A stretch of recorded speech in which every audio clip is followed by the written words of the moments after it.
Texas Rangers baseball is presented by AT&T UVerse TV. And welcome back to Oriole Park in Camden Yards, Baltimore, Maryland, the scene of game number 2 of this 4-game series. Tonight, the Rangers take on the Baltimore Orioles. And welcome in, everyone, along with Tom Greaves, Steve Busby. Glad you could join us on this Tuesday night of Rangers baseball. The Rangers try to bounce back tonight after being throttled last night 7-1 at the hands of the Orioles. Tonight, it'll be Nick Martinez's turn, and Nick trying to settle things down as a starter at the Major League level. And Tom, that's not always an easy, smooth path to follow. No, it's not, Buzz, and we've said this all season long. When you start a big league season with just a little bit of experience above the AA level, it's hard not to expect that there's going to be some bumps in the road. And if you look at Nick's performance, it has been inconsistent. But in his last 3 starts, the bright spot is 2 of them have been very good against 2 good teams, Seattle and the Angels. He struggled against the Tigers. He didn't get out of the 3rd inning. He gave up 4 earned runs, walked 5 guys, and it really boils down to the same thing with Nick as you say with any pitcher. He has to establish his fastball. He has to be able to command it and then work in his off-speed pitches. In his last start, he just wasn't able to do that. Yeah, Nick Martinez also fighting that thing that every rookie starts, or fights, I should say, and that's believing in yourself, believing you can compete with your stuff at the Major League level. And he'll get it. There's no doubt about it. He's a real sharp young man, and he has shown flashes of what the Rangers can expect in the future. So tonight, Rangers will look for a little more consistency from Nick Martinez. Game 2 of this series, the Rangers and the Orioles coming up from Camden Yards. We'll be back with the starting lineup and the first pitch right after this on Fox Sports Southwest.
Jones getting you set for Game 2 of 4 between the Rangers and the O's. And one of the must-see sights here in Baltimore is here on Utah Street, just beyond the outfield here at the ballpark.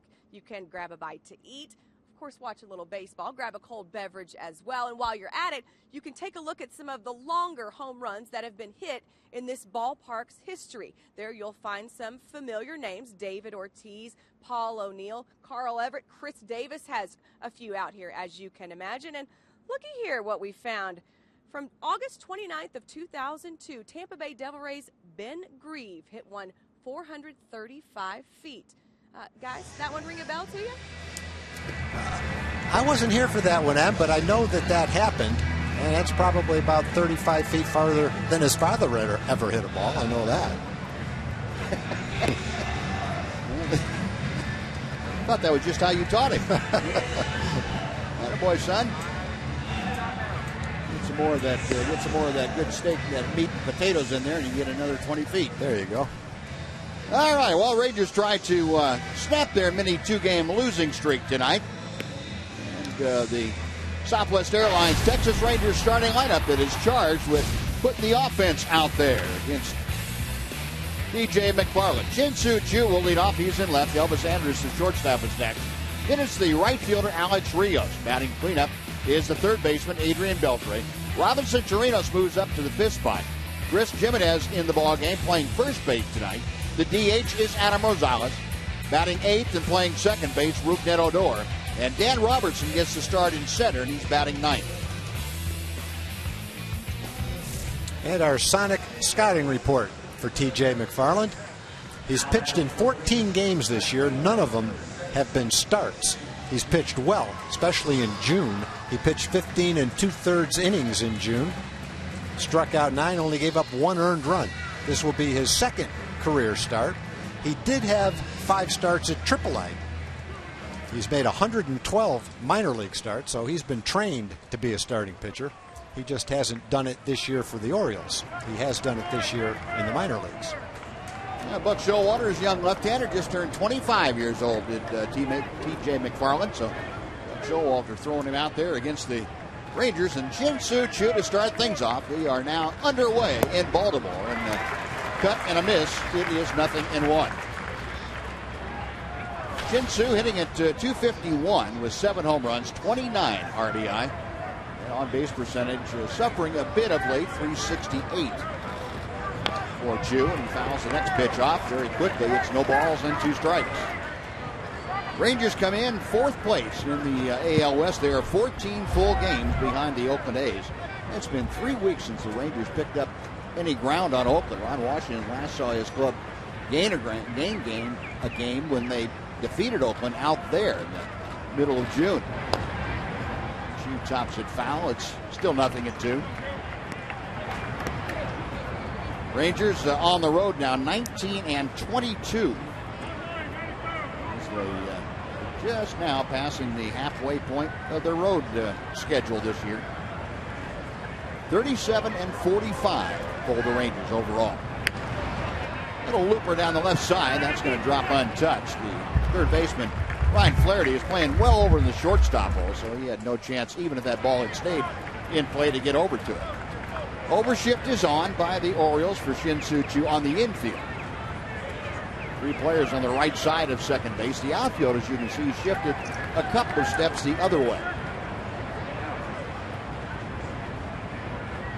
Another 0-2 pitch. Line to left field. That's down for a base hit. And Choo opens up the game. It gets by Pierce momentarily, but Choo had just gotten to the bag when Pierce bobbled that ball. So Shin-Soo hanging on with a leadoff double. Or single. That's just a case of battling up there. He saw some tough pitches from the left-hander and just finally fought one off and muscled it into left field for a base hit. Kind of sliced it softly into left field. But that's one you earned that hit. He fouled off some tough pitches, saw some sliders. That's kind of a momentous at bat for Shin-Soo Choo. He had been 0 for 25 against left-handed pitching before that base hit. Boy, that's after leading the league in the first month or 6 weeks of the season against lefties. Now here's Elvis, and the pitch outside to him for ball 1. Andrus at .267, couple of home runs, 19 driven in. Elvis bringing a little bit of a hitting streak into play tonight. 5 straight games for the Rangers shortstop. With just a .263 average in those 5 games. Next pitch is high from McFarland. 2 balls, no strikes. Well, the Rangers last night had a first inning single. As a matter of fact, Elvis had that base hit. He was shot down trying to steal. So that thwarted any early offensive damage the Rangers thought about doing. And of course, the Orioles went out and put 3 on the board very quickly. McFarland gets a strike call from the home plate umpire, Laz Diaz. 2-1. McFarland was originally in the Cleveland organization. He was a high draft choice back in 2007. The Orioles drafted him in 2012 in the Rule 5 draft off a AAA roster, which meant he had to stay in the big leagues last year. Chopper to the right side. Scope goes to second. That's all they will get. The sliding shoe is forced at second. That is out number 1 with Anderson first now. 1 away for Alex Rios. Let's take a look at the Baltimore defense, brought to you by Progressive. Outfield has Pearson left, Jones in center, Markakis in right. Chris Davis back at first base tonight. Jonathan Scope, the second baseman. J.J. Hardy at short. Ryan Flaherty, the start at third base. And again, Caleb Joseph behind the plate is catching for T.J. McDonald. And in case you were not with us last night, Manny Machado, the fine young third baseman, serving a 5-game suspension. His appeal was denied by Major League Baseball. He was suspended 5 games, and he began serving that suspension yesterday. So he will not be available to the Orioles until this weekend. In most cases, when a player is drafted in the Rule 5 draft, the team that drafts him is not able to keep him in the big leagues. You draft him, bring him to spring training, and see how he looks and whether or not you can keep him. Most of the times, he ends up going back to his original team because the team can't keep him in the big leagues. But in McFarland's case, he did make the Orioles, and he did make a contribution last year. He had a good season. He appeared in 38 games, had 1 start, had a winning record, a pretty good ERA. After that year, though, this year, you can send him to the minor leagues. He has to stay in the big leagues for that first year. That's why he has spent some time in the minor leagues this year. Ground ball, diving to his left is Ryan Flaherty, and a nice play throwing from the prone position to get the sliding Elvis Andrus on a force. Now, the Flaherty doesn't cut that off. I don't think that Hardy has any play on it at all. Makes a nice play. Nice play with the glove. Nice job getting up and in position to make the accurate throw. Elvis just barely nipped at second base. So 2 gone now. And Adrian Beltre will come up with Rios at first. Beltre, the Rangers Player of the Month for June. 392 average for Adrian. Second in the American League to Jose Altuve. Takes a strike on the outside corner. I'm going to ask you a question, Tom, about that Rule 5 draft. If you want to send the guy down and you can't keep him on your big league club, could you work out a trade? Is that? Yeah, you can work out a trade. He has to go through waivers, so other teams have a chance to claim him. Oh, okay. But you can work out a trade so that the original team lets you keep him and send him to the minor leagues. Rangers did that with Mitch Williams. Mitch Williams came to spring training, couldn't keep the ball in the cage, let alone pitch in a big league game. That was during batting practice. But the Rangers wanted to keep him. And so the Rangers worked out a trade with San Diego where they traded a very good prospect, Randy Asador, who was a third base prospect at the time, to San Diego. And Jack McKeon, the general manager, was willing to let the Rangers keep Mitch Williams and send him to the minor leagues. He went to A-ball, as a matter of fact. Pitched in Lynchburg that year. And it took him a while, but eventually got to the big leagues, was successful for the Rangers, and then was the key person in the trade with the Cubs that brought Rafael Palmeiro to Texas. So it worked out as a great Rule 5 pick for the Rangers, but the deal you're talking about was what made it possible. McFarland gets the off-speed pitch over. It's now 2-2 to Beltre.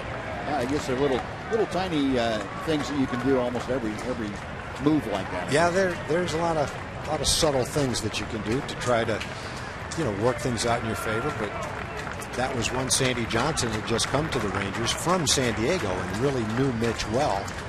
And he was the driving force behind that transaction. Beltre hits a high pop-up, shallow right field. On comes Markakis. He puts it away, and that'll do it. Rangers get a leadoff single, but strand a runner. We're going to the bottom of the first inning. No score in Baltimore.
On Fox Sports Southwest is brought to you by your Texas Ford dealers.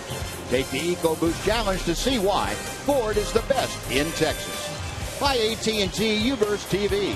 Find out what's possible with AT&T. Call 1-800-PIC-ATT, mobilizing your world. And by Southwest Airlines. Find Southwest Airlines fares online only at southwest.com. A warm, muggy night in the Inner Harbor section of Baltimore. Oriole Park at Camden Yards, a scoreless ball game as the Orioles come to bat here in the bottom of the first inning. Nick Markakis will start things off against Nick Martinez. Markakis stands in, hitting at .294 for the year, 7 home runs and 29 RBI.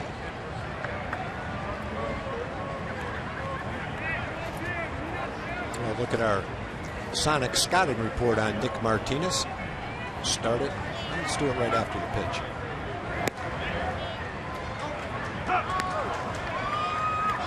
One in 5, and he's had 15 games, 5 relief appearances. He pitched really well in the relief appearances. He's had 10 starts, 6 innings pitched in 4 of his 6 road starts, quality starts in 2 of his last 3 outings.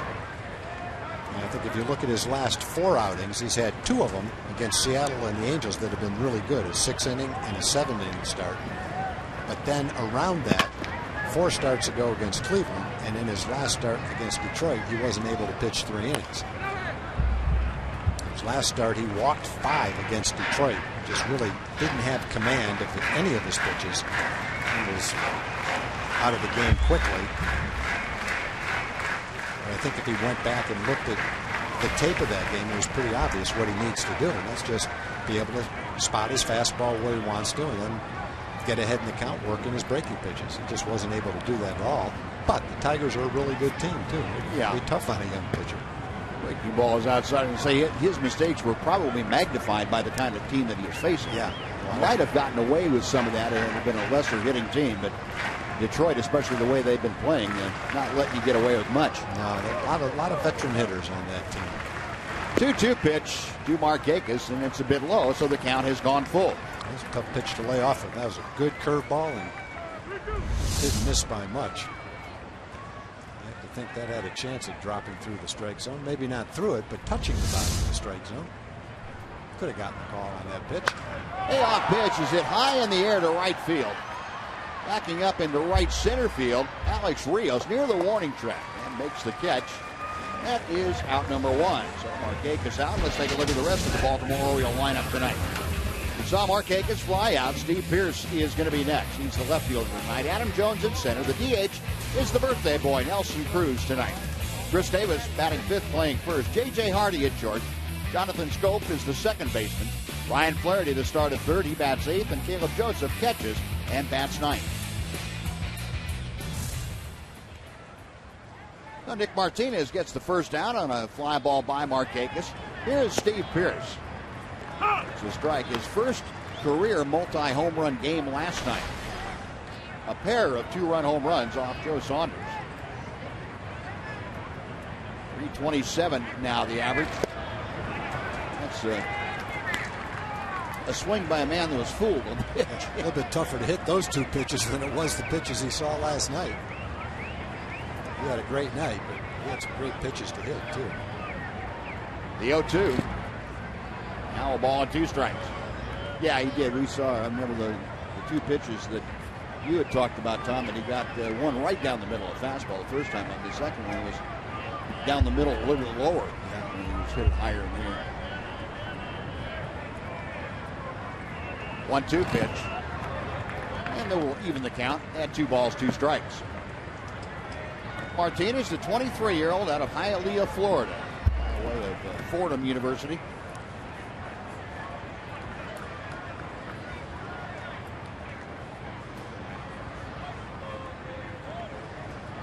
Into the wind he goes, the 2-2. Pulled right down the third baseline and just foul as it got past the bag.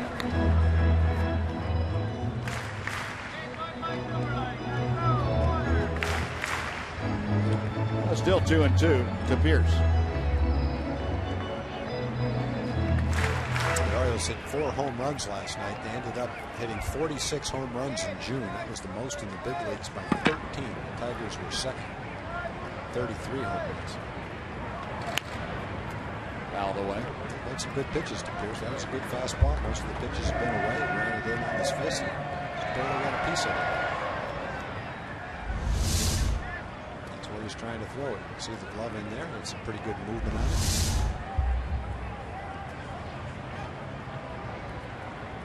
Now Nick with another 2-2 pitch. Another foul ball. Getting that sinker down and into Pearce, but Pearce doing a good job of fouling off some good pitches.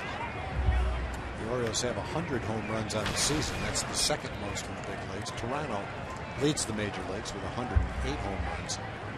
Another interesting stat that the Orioles had in their media package. They've lost the last 11 games. That could be a call. No. They've lost their last 11 games when they haven't hit a home run. So I guess that's the key thing for Nick tonight. Keep the ball in the ballpark. He definitely started his swing. Yeah, it looked like he held it up. His hands kind of came forward, maybe through the strike zone, but the head of his bat stayed back. That the appeal down to Toby Bastner, the first base umpire. So another full count, back-to-back hitters for Nick Martinez. Payoff pitch. Another hard hit foul ball. Most of those foul balls that he's pulled down the left field line, if he hit them solidly, he would have broken his back. He just barely tapped those balls on the bottom of his back. But you can see those 3 pitches way on the inside part of the plate. This will be the 10th pitch of this at bat. That was hit high in the air, down the left field line. Chu into the corner at the pole. It is gone. Right at the 3:33 marker, and it's a home run for Steve Pearce. His 3rd home run in the last 2 nights against the Rangers, and the Orioles lead it 1-0. Well, all you can say after that at bat is Steve Pearce is hot.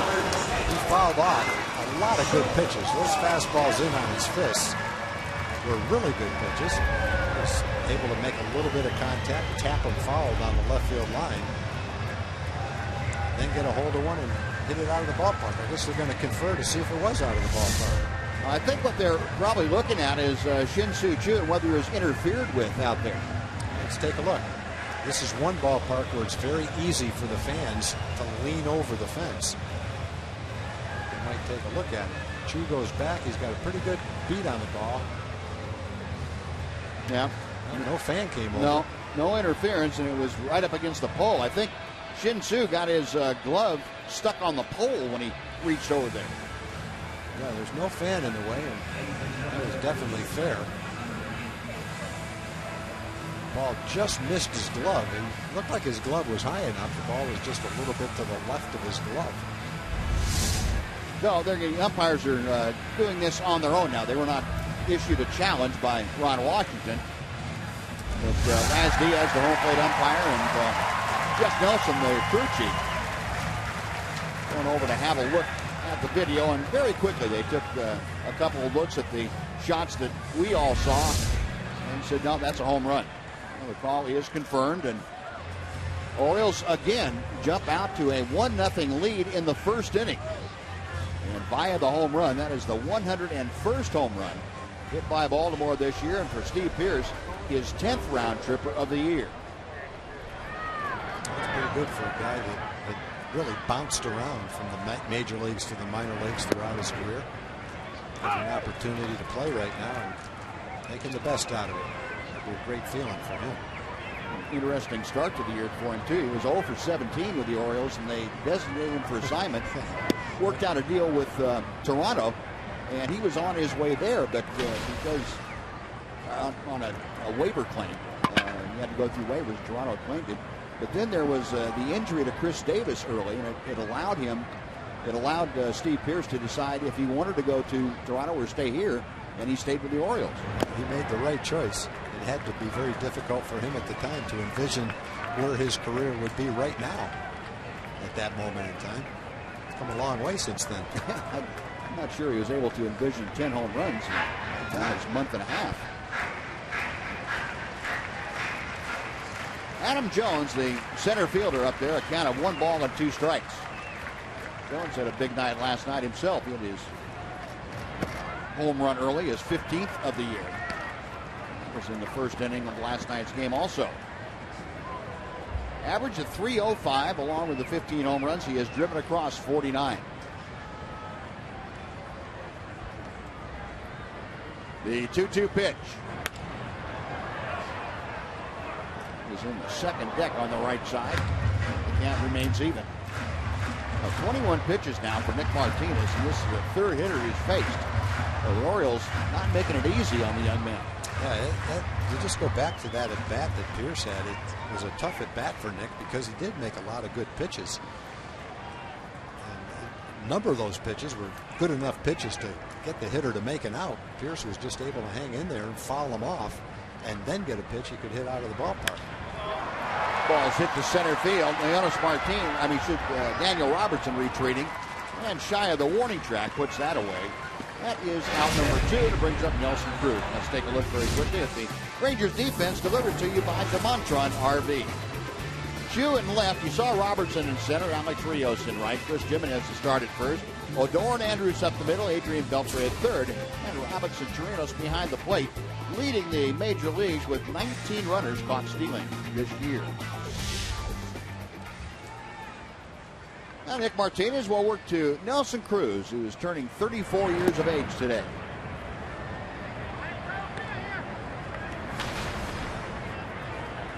One ball, no strikes. Cruz at .281 is tied for the major league lead with 25 home runs. He leads the major leagues with 66 runs batted in. Takes a strike to even the count. That's 25 home runs, as we mentioned last night, the 4th most in Oriole franchise history before the break. There's a drive hit deep to left center field. Way back, it's gone. Home run number 26 for Nelson Cruz on his birthday. It's 2-0 Baltimore.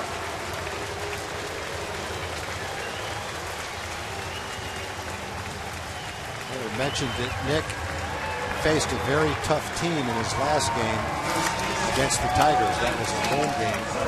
And he's facing a hot team right now. We've already talked about it today. This team led the major leagues in home runs in the month of June by a huge margin. So they're hot right now as a team. Nelly Cruz has been basically the hottest home run hitter, maybe other than Jose Abreu for the White Sox, in all of Major League Baseball. And even though Steve Pearce is not a household name, right now he's hitting home runs too. So yeah, You're just facing a hot team right now. You just can't afford to make any kind of mistake. You're just getting it up in the air and driving it right out of the ballpark on a consistent basis.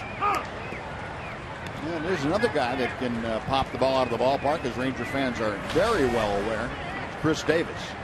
1 ball, 1 strike. Davis with 13 home runs, 41 RBI. And he takes low and outside. Ahead of the count now, 2-1.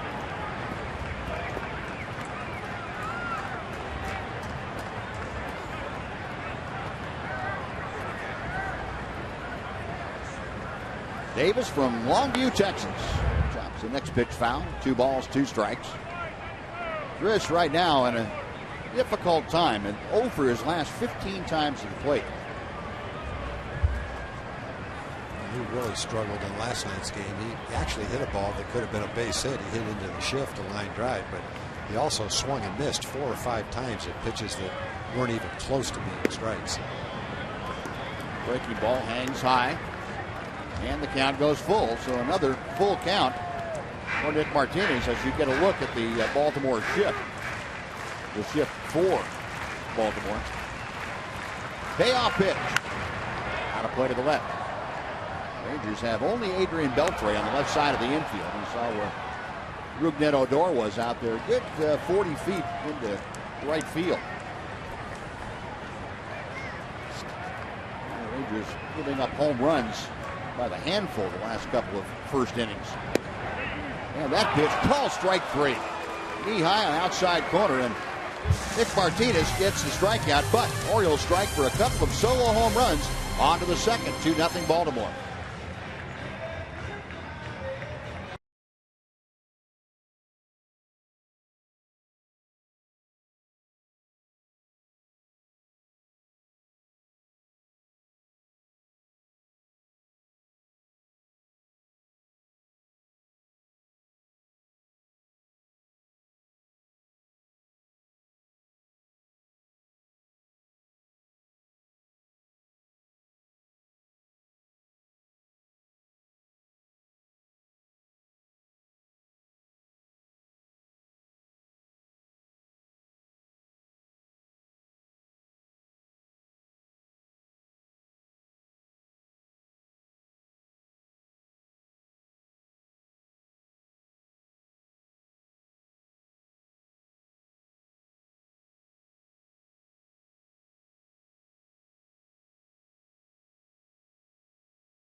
Capital One Bank is bringing you an evening with a legend. And the next one coming up is with Rangers Hall of Famer Ivan Pudge Rodriguez. That'll be Saturday, September the 6th.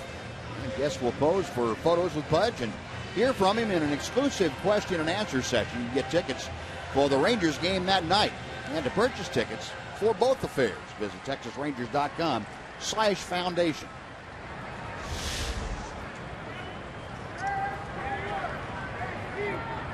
Well, 2-0 Baltimore, very much like last night's ball game. The Orioles out to a very quick start thanks to a couple of first-inning home runs. Robinson Chirinos will lead things off. T.J. McFarland deals off the outside corner for ball 1. Yeah, last night Joe Saunders gave up the home run, a 2-run homer in the first inning, and threw a ton of pitches. Not sure what the final total was for Martinez in the first inning. And Robinson Chirinos, you talk about a hot hitter. Well, he is just smoking the ball all over the yard. He has a leadoff single here in the Rangers second. He was 6 for 12 coming into the game in his last 4 games before this hit. And these aren't little bloopers he's hitting either. He's ripping the ball right center field. Rips this ball in the hole. He's hitting the ball out of the ballpark. Robinson now has hit safely in his last 3 straight games. For the last month, there haven't been many catchers in the league playing better than he is. No, you're right. There have been some good ones. But the only thing he doesn't have that some of them have are the at-bats. He had somewhere around 60 at-bats in the month. The catching tandem of Robinson and Chris Jimenez is doing very well. Mm-hmm. Having the playing time split up the way it's been split up between the two of them, add up the totals that they've had catching, then it's really true that not many catchers can stack up with what the Rangers have. A hit and run on it, smashed off the glove of Chris Davis down the right field line. Chirinos around to third, going into second with a slide. Chris Jimenez. And the Rangers running a little hit and run with their catchers. And Jimenez almost took the glove right off of Chris Davis's hand. Well, I was getting ready to say, boy, he did a nice job on the hit and run. He went the other way. He hit the ball hard, and unfortunately, he hit it right at the first baseman. But he sliced it so hard that Chris, who's a solid defensive player at first, couldn't get the glove on it. Bounced right by him. That was a smash.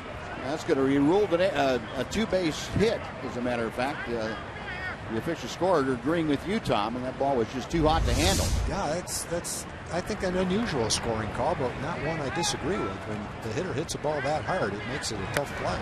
And Adam Rosales hits one inside the bag down the right field line. Chirinos scores. Jimenez right behind him. Into second with a 2-run double is Adam Rosales, and the Rangers have come back to tie this game at 2. Baseball's a funny game. You go into this game with Robinson batting 5th, Chris Jimenez playing first base, hitting 6th, and Adam Rosales in his first game up from Round Rock, DHing and batting 7th. Single, double, double, and the Rangers have tied the game. How about that?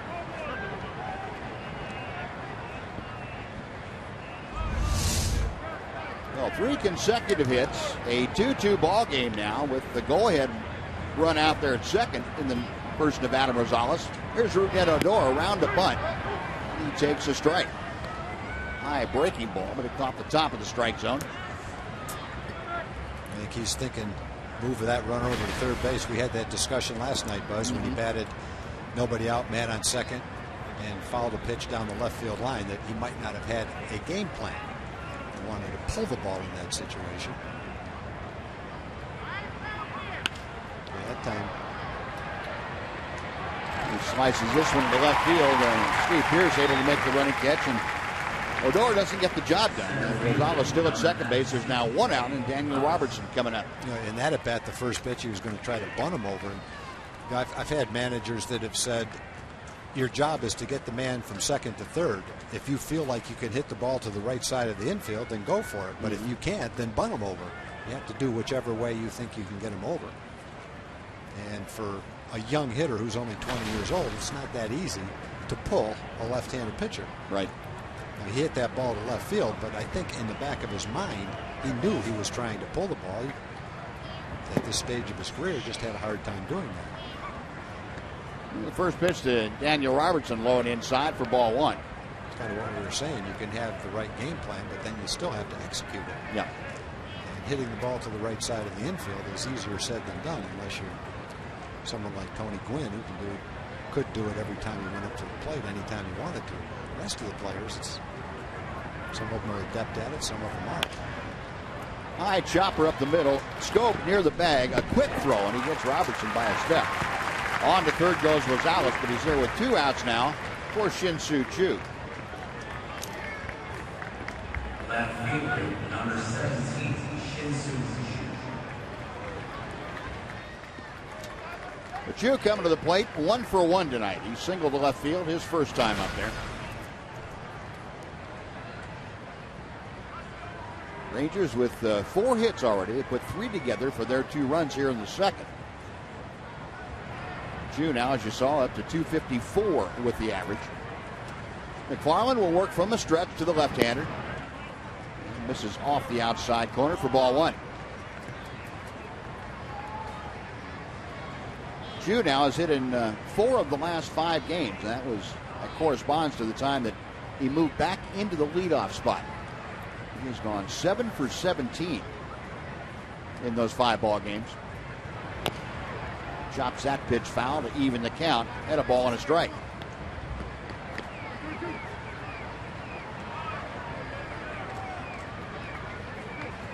Talking about how Chu had dropped off. Boy, you go back, he was hitting 370 the first week in May. And since then, he's hit about 175. And that's a long streak for as good a hitter as Chu is. Slow roller down to Davis at first. He will step on the bag, and that will do it. But the Rangers come back to tie the ball game. They get 2 runs on 3 hits and lead 1 after 1.5. Rangers 2, Orioles 2.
If you want to have a chance to get it shown on one of our upcoming telecasts, that's all thanks to the good folks at AT&T. Just use hashtag Southwest Fan Photo, and your photo might be selected to be aired during the game one of these evenings. We'll show you tonight's selection a little bit later on this evening. Now Nick Martinez with new life on the scoreboard. A 2-2 ball game now. He goes back out for the second inning of work. He'll face J.J. Hardy, Jonathan Scope, and Ryan Flaherty. Numbers 6, 7, and 8 in the Baltimore order. Orioles with solo home runs by Steve Pearce and Nelson Cruz in the first. Rangers came back to tie it on 3 consecutive hits in the top of the second. Hardy with his second home run of the year last night. .294 the average for the Orioles shortstop. Strike 1 for Martinez.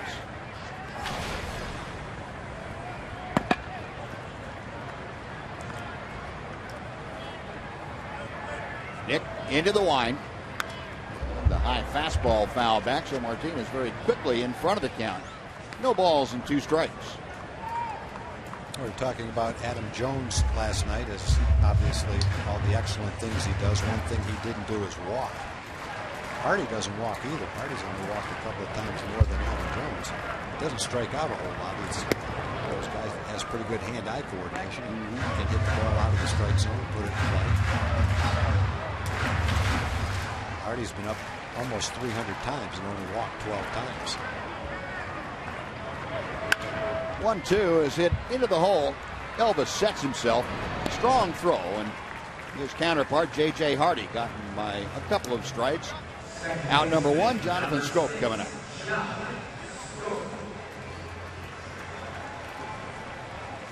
As long as we're on the theme of not walking very much, we can carry it right over to Jonathan Scope. Yeah.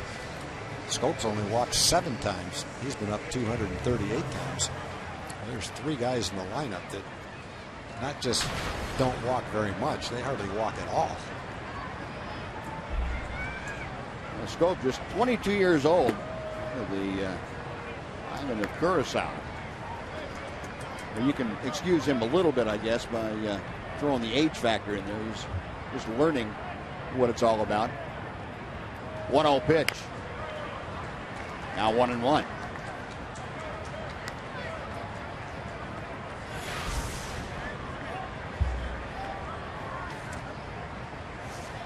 A couple of young players facing each other here.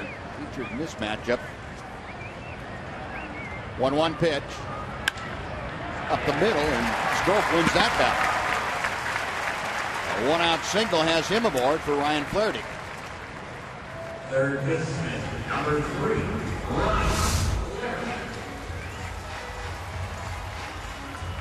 He's trying to keep the ball down and in. He kept it down. That ball didn't have the same tailing action that a couple of those fastballs that Pierce fouled off before his home run had.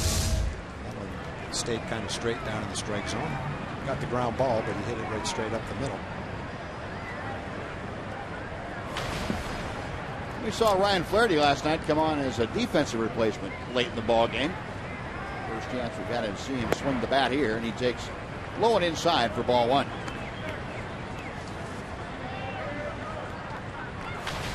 Flaherty, last 7 ball games, just 1 hit. That's 7 strikeouts and 16 at bats. But overall, hitting .206.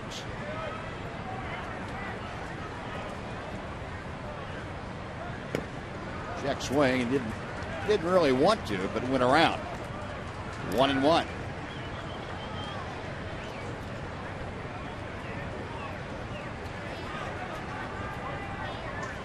Flaherty just 1 for 10 on his homestand for the Orioles. Just the final 4 games of what will have been an 11-game homestand for Baltimore. A little looper out to Elvis. He makes the catch right on the rim of the outfield grass. And back to first is Scope. There are now 2 outs. And Caleb Joseph coming up. Catcher, number 36, Caleb Joseph.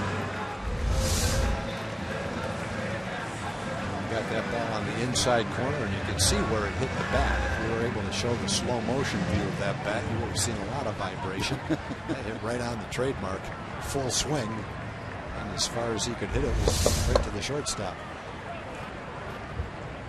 That was a good pitch by Nick to get that out. Caleb Joseph hitting 165. So that first pitch a bit low for ball 1.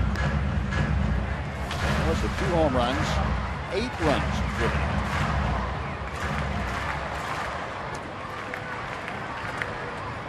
Last night 1 for 3. He drove in a run in that contest. Outside, 2 balls, no strikes. This is where Nick really needs to remind himself, hey, I've got the number 9 hitter up there with 2 outs. I want to go after him, make him swing the bat. You not want to face Markakis with a couple of men.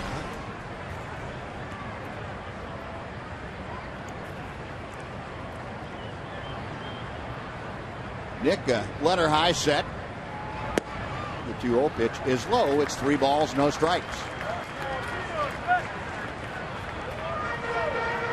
Rougned Odor going to come in and grab the rosin bag and say something to Nick Martinez. That might be the first time we've seen Odor come in and say something to the pitcher in the spot. Yeah, I like that. Well, you've got a 20-year-old at second base, a couple of veterans on the left side. He said, hey, I'm going to beat them to the punch. I'm going to go in and get a couple of words with the pitcher. There you go, the first strike. That's right. Visit. 3-1 now.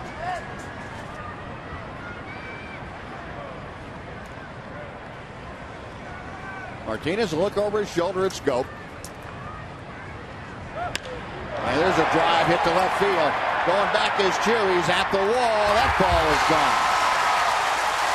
Caleb Joseph with his 3rd home run of the year. That is the Orioles' 3rd home run of the night. They jump back out in front 4-2.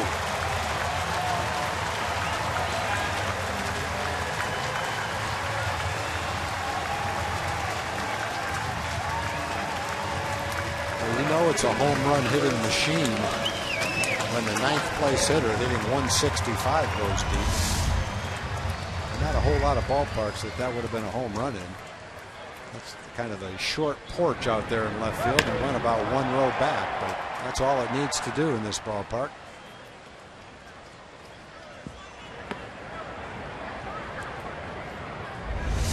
So Orioles back on top now, and then we go back to the top of the order for Nick Markakis. He takes an off-speed pitch that dives in for strike one. Caleb Joseph, a two-run home run off of Nick Martinez. He joins Steve Pearce and Nelson Cruz as Orioles homering tonight. Markakis a fly ball to fairly deep right center. His first time up. He's now down in the count. No balls and 2 strikes. Yeah, this is a game Nick's going to have to throw some pitches and get as many innings in as he can. Might also be one of the games where after the game the Rangers have to make a pitching move to get another pitcher in here for tomorrow's game. And Markakis gets jammed. Pop-up shallow right field coming on Alex Rios. That will do it, but the Orioles regain the lead. They get 2 runs on 2 hits. On to the third, 4-2 Baltimore.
Baseball's best getter in Minnesota as Derek Jeter takes the field for his last All-Star game of his great career.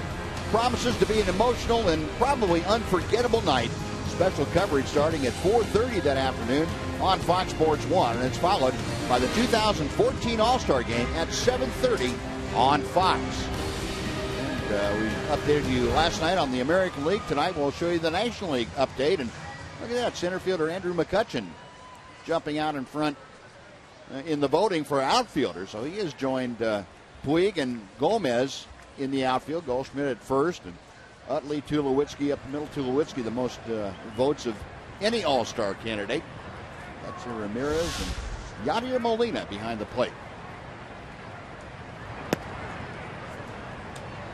Elvis Andrus starting off the Ranger third inning. Elvis grounded into a fielder's choice in the first. If you look at the All-Star voting in the American League, I would have picked Mike Trout to lead all of baseball in the voting. And he's close. He's second.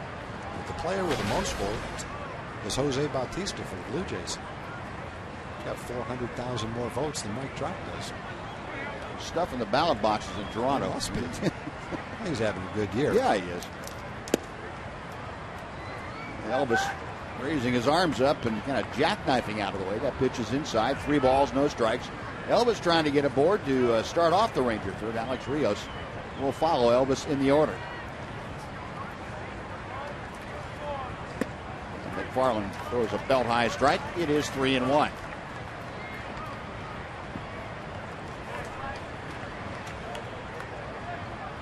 Elvis, as we mentioned, a 5-game hitting streak coming into play. He's also hit safely in 17 of 19 and 21 of 24. It's a high chopper out to his counterpart, J.J. Hardy. And that is out number 1. And we'll take a look now, as long as you brought that up, Tom, about the AL All-Star balloting. There's Batista with the $44,460,000. Trout, 400,000 or so, a little bit less than 400,000 behind. Cabrera at first, that's no surprise, nor is it Cano and Jeter. You know, you talked about the jam, the log jam, if you will, at second base in the American League. Boy, it really is. I mean, Cano has the lead, and you can understand that with his history in New York. He's gone to Seattle and having a terrific year. But you got Jose Altuve at Houston that may be having the best year of anybody in the major leagues, the best half year anyway. We talked about Altuve a lot. He has had a fantastic year. Altuve, give you an idea how hot he's been. He hit .411 in June, only struck out 4 times the whole month of June. Then he had 6 games in a row where he had at least 1 stolen base. So he's playing great defense, running the bases. There hasn't been a hotter hitter in the month of June than Jose Altuve. And the Astros started to get with Springer in the lineup now, and they've got enough guys in the middle of the order. They've put Altuve back at the leadoff spot. That's probably where he's most dangerous. Yeah. 1-2 to Alex Rios. Slice down the right side. That will bend back into the seats and out of play. And we'll try it again at a 1-2 count.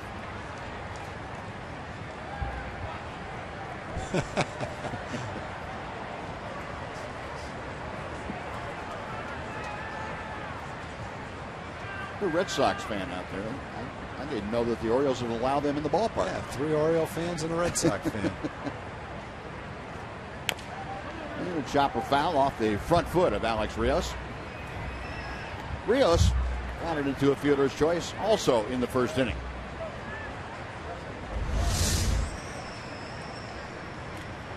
Boy, right on the outside of that little toe, it looked like. That'll smart for a while. DJ McFarland into the wind, another 1-2 pitch. Alex able to check his swing. 2 balls, 2 strikes. Well, Alex having a real rough time of late. Just 1 for his last 23 times at the plate. He has seen his batting average dip below 300 for the first time in about a month. That's outside, 3-2. 16 games, Rios hitting just 153.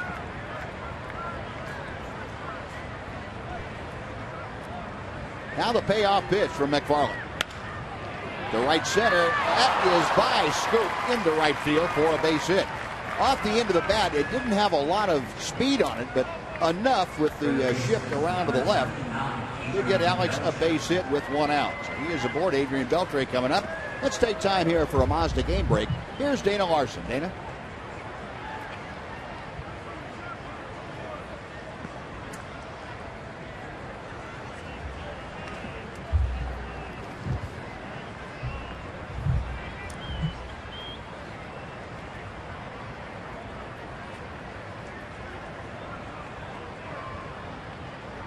All right, Dana, thank you.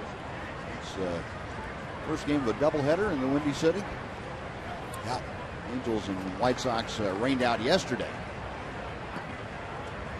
1 on, 1 out here for the Rangers in the third inning. They are trailing the Orioles 4-2. Adrian Beltre at the plate, 0 for 1, a fly ball to right in the first inning. Yeah, right now, the wild card teams are all in the West. The Angels and the Mariners. Both teams play really nice baseball. The Angels are 10 games over now. They're still 5 games behind Oakland. Oakland's 20 games over. Seattle's right there with them. Seattle's pitching is shaping up. If Taijuan Walker solidifies the 5th spot in their rotation, he's got a great arm, young starting pitcher. And Seattle's starting pitching is as good as anybody's in the American League 1 through 5. Felix Hernandez having a great year. Iwakuma having an excellent year. Chris Young's having a good year for him. Yes, he is. Starter. Doing a great job. watching Beltre doing a little dance as he takes that changeup that floats high and outside for ball one. Yeah, Chris Young might have been the find of the year for the Mariners. They're doing a great job. See, the Oriole defense shifted a couple of steps around to the left. Jonathan Skokie, the second baseman, right at the edge of the outfield grass. Pitch outside, 2-0 now to Beltre.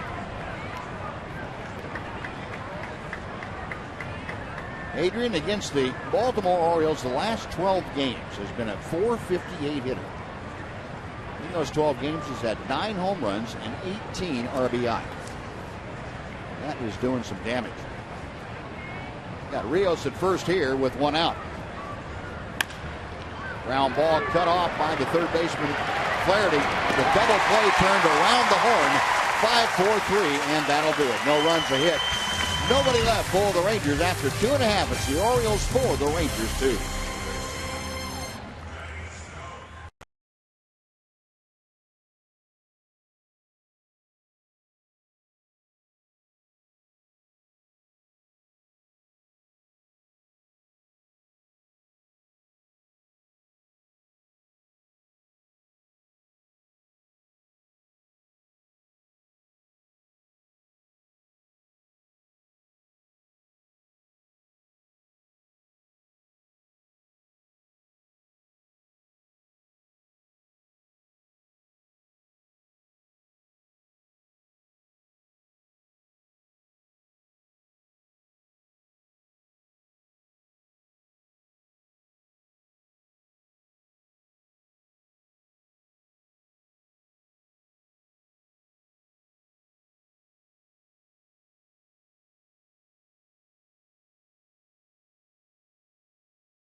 Baseball on Fox Sports Southwest is brought to you by Southwest Airlines. Find Southwest Airlines fares online only at southwest.com.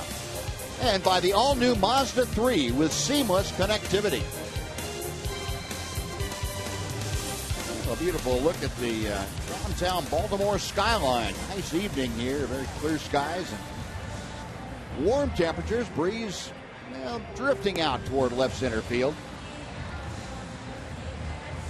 Crowd enjoying a rather humid evening here in Baltimore. Nick Martinez ready to start his third inning of work. Nick has had a hard time tonight getting the ball located where he wanted to. He's given up 3 home runs and 4 runs. Also a single in front of that 2-run home run by Caleb Joseph. Steve Pearce, who had a solo home run in the first, will lead things off.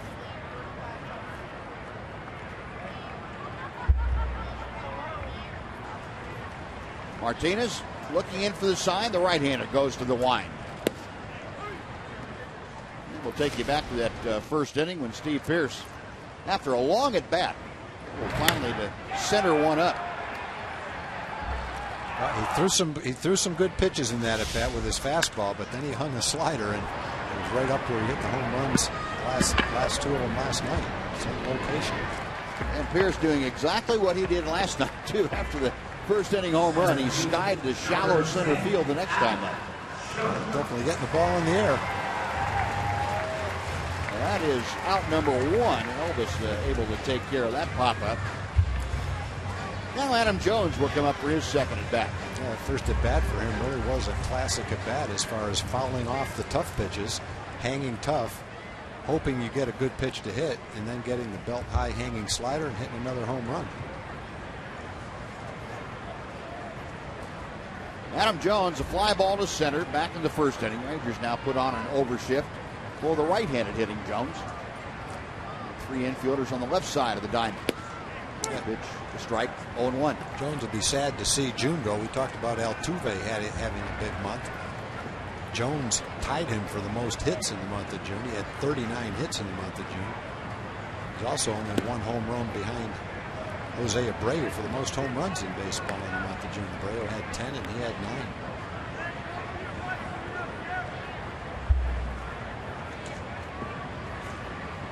One ball, 1 strike the count. The pitch is high.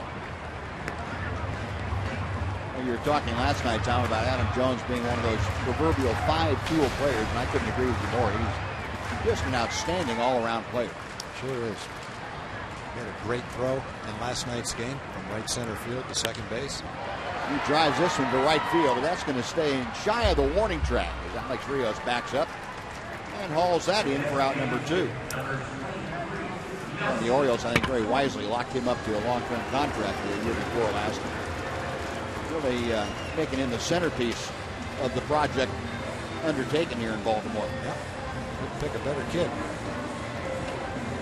Very well respected and a terrific player. The 2 outs, bases empty for Nelson Cruz. Tonight's DH. He only played in left field last night.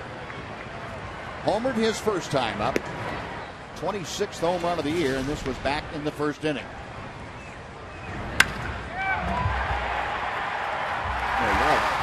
Low cruise missile that shot right on out of here. Right into the Oriole bullpen and deepest left center field. 2-0.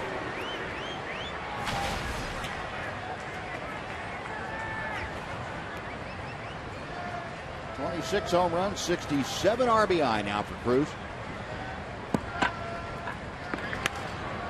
He got a rip there and fouled it back to the right. 2-1.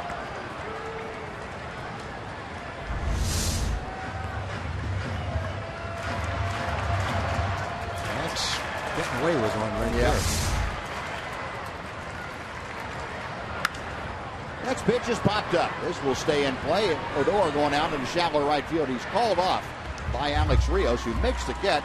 And Nick Martinez has his first 1-2-3 inning. 3 balls in the air. After 3, 4-2 Baltimore.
Bat here in the top of the 4th inning. Orioles 4 runs on 4 hits. 3 of them have left the ballpark. Rangers 2 runs on 5 hits. It'll be Robinson Chirinos, Chris Jimenez, and Adam Rosales to face T.J. McFarland. McFarland starting his 4th inning of work tonight, and he's so far gone further than he did in his first major league start lasted only 2 2/3 in that outing. He was, other than giving up 3 consecutive hits in the second, had things pretty much in control tonight. And the man who had the first of those 3 consecutive hits will lead off the Ranger fourth. Robinson Chirinos. Chirinos now a 3-game hitting streak. He's gone 5 for his last 7 times to the plate. The first pitch is a changeup that moves outside for ball 1.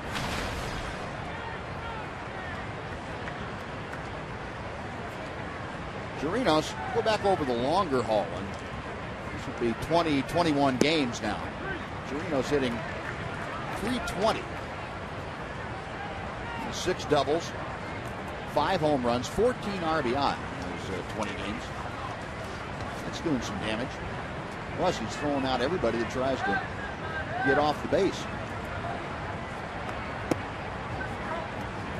2 balls and a strike.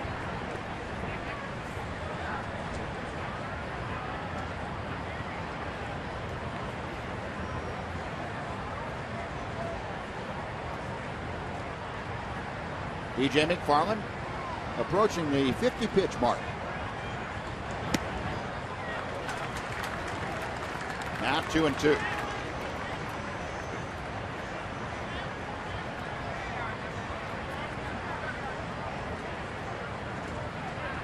McFarland, a native of the Chicago area, 6'3", about 190 pounds, turned 25 back on June the 8th. Got him swinging. A good assortment of off-speed pitches, and that is out number 1 for McFarland. His first strikeout of the night.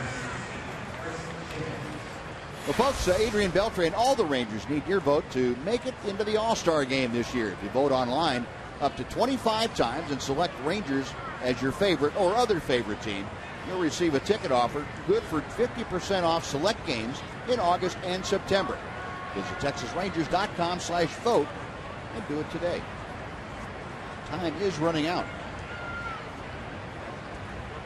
Chris Jimenez had a double off the glove of Chris Davis at first, his first time up.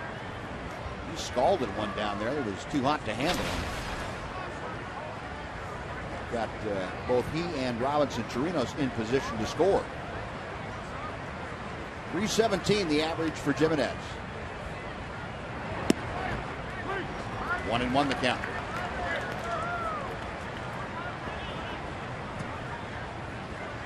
Snapped a 1 for 14 streak that Chris had been mired in. He's done a great job, as have the Rangers overall on the road this year. Jimenez a .361 hitter. And he hits a 2-hopper down to Flaherty, who charges. That's out number 2. And while we have a second before Adam Rosales steps in, let's check in with Emily Jones. Em? A busy week for Adam Rosales, to say the least. He was surprised. He said when he got the call in Cleveland, he was actually on paternity leave. His wife had a baby girl, Juliet, just 4 days ago. He says this is kind of the icing on the cake for a great week. Obviously got that hit in his first at-bat, and said he was shocked to have gotten the call to make his season debut here tonight, but riding on some adrenaline, maybe not a whole lot of sleep this week, guys. Okay. He's off to a good start. He's got a base hit and a couple of RBIs tonight. It's that first pitch a little bit low for ball 1. He was probably, obviously, surprised to get the call up. He had to be very surprised to see himself batting 7th and DHing in the game tonight. He was swinging the bat well down at Round Rock. Rosales playing just about everywhere. Ron Washington always has liked the versatility that Rosales has had. He plays with some good energy, too, good enthusiasm. 1-1 pitch to him. And that is pop foul. That will reach the seats. Chris Davis over to let's take a little look. It's well back into the seats. Rosales was hitting .276 for the season down around Rock. Had 7 home runs, and that was in 72 ball games. Drove in 43, so very productive.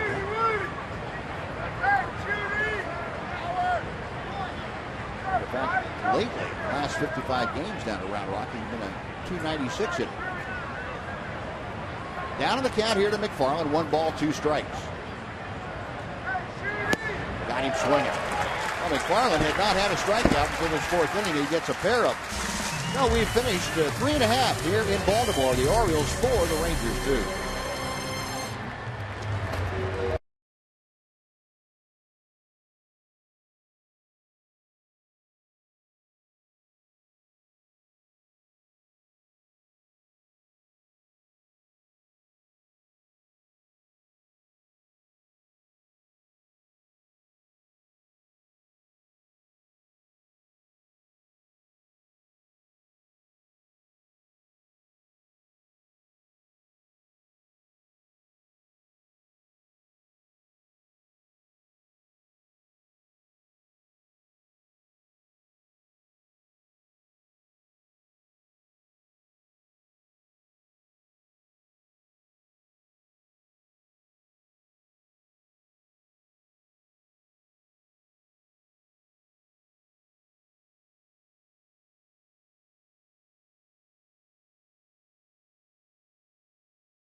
Watch Chevy Hometown Kids. It's on every Saturday morning at 10 o'clock right here on Fox Sports Southwest, where it's not about the score, it's about the experience.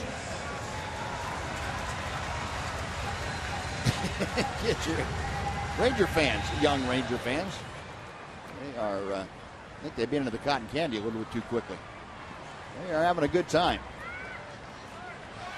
The Orioles come to bat against Nick Martinez here in the fourth. Chris Davis to start things off, and J.J. Hardy and Jonathan Scope. First pitch to Davis is on the outside corner for strike one. Chris called out on strikes. That ended the Oriole first tonight.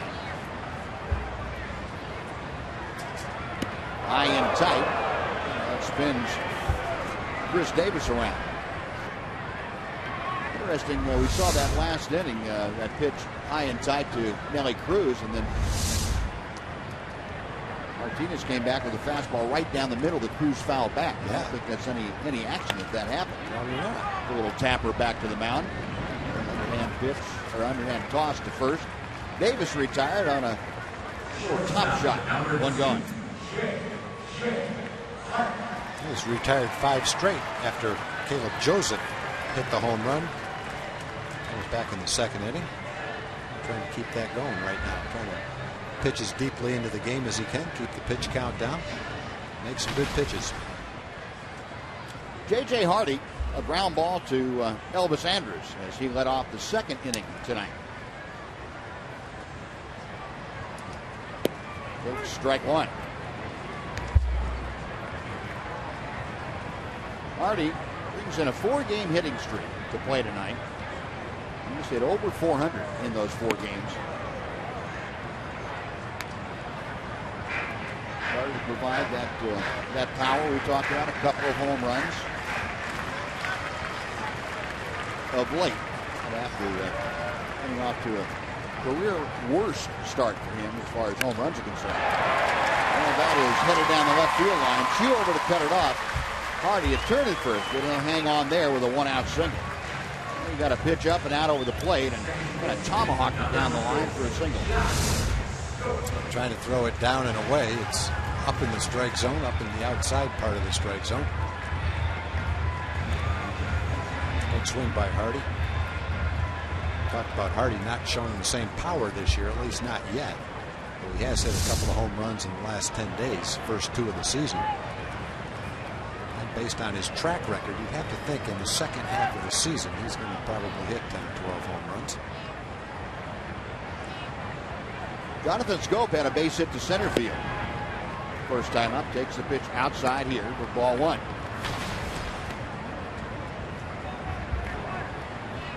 Scope, a .226 hitter. He's got some pop. 6 home runs, 21 RBI. J.J. Hardy, good speed, but not a base-stealing threat really at first. Pitch is down and in. 2-0.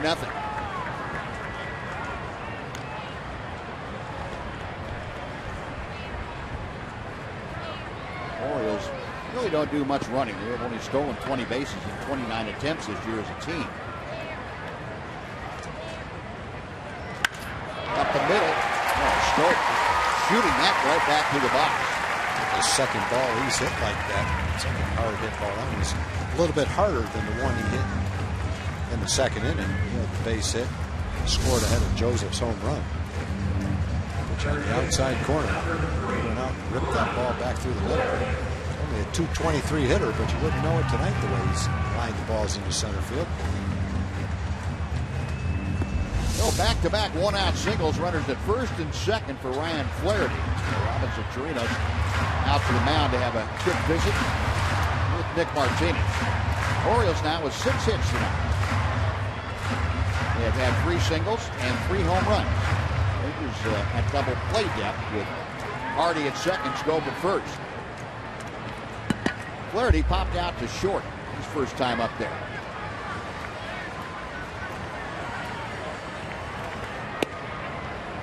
One ball, no strikes. Orioles don't ground into a lot of double plays, just 66 for the season. That's in comparison to the Rangers, who are grounding into 81. Well, they don't ground into many, but they turn a lot. They've turned more double plays than any team in baseball. That pitch is low. It's 2-0. So a lot of that has to do with J.J. Hardy, the Gold Glove shortstop.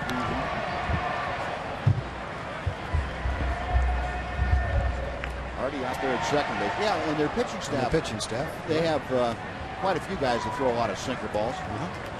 You have to in this ballpark. Yeah, we're seeing that. Man, it's going to be a launching pad real quick. Martinez with a 2-0. 3 balls and no strikes. The number 8 hitter Flaherty now getting in a 3-0 count. He was trying to get aboard to load the bases for Caleb Joseph.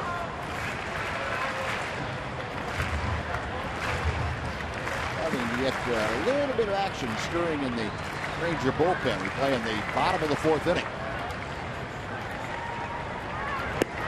The strike thrown by Nick Martinez makes it 3-1.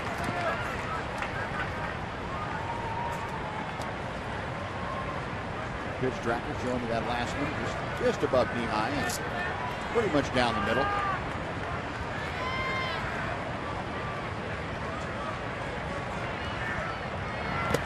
Ball 4.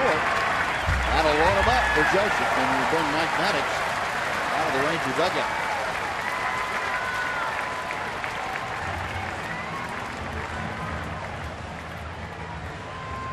We mentioned last time when Caleb Joseph was hitting prior to his home run that Nick Martinez had fallen behind the number 8 or the number 9 hitter. I believe at that time was 3 balls and 1 strike. And then Joseph hit the home run. He did the same thing with Ryan Flaherty, the number 8 hitter, with 2 on. Fall behind him, and you're doing a hitter that doesn't have the best average of any of them a big favor by doing that. Yeah, you turn a 165 hitter into something much better than that. Not sure what the number would be. Probably 260 or 270. Get ahead in the count makes all the difference in the world. That's kind of been preached throughout the history of baseball. Yeah. That's not a revelation. No, but believing you can do that, I think, is a revelation that every pitcher has to go through to understand. Yeah. You know, that's that aha moment. I understand what you're talking about. Hardy down at third now. Schob is at second, and Flaherty is at first.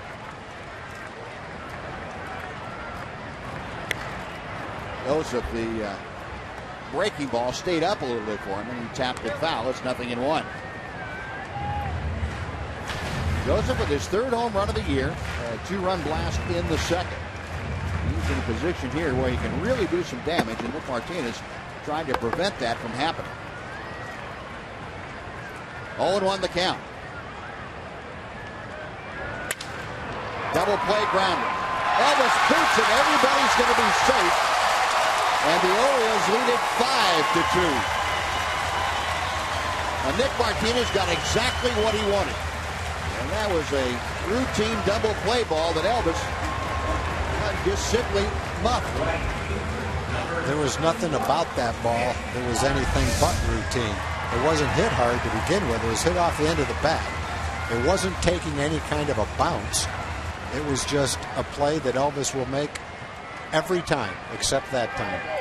Just hits off his glove, probably took his eye off it. Yeah. I think that was such a routine play that he just made a 100% assumption that he was going to catch it and flip it to second base, and that was the one time it didn't happen. It couldn't have been a worse time for Nick Martinez, who needed that ball to get out of the inning. Now he's got to go to the top of the order in the same situation. And the first breaking ball is in the dirt to Markakis. Nice job by Chirinos to block it.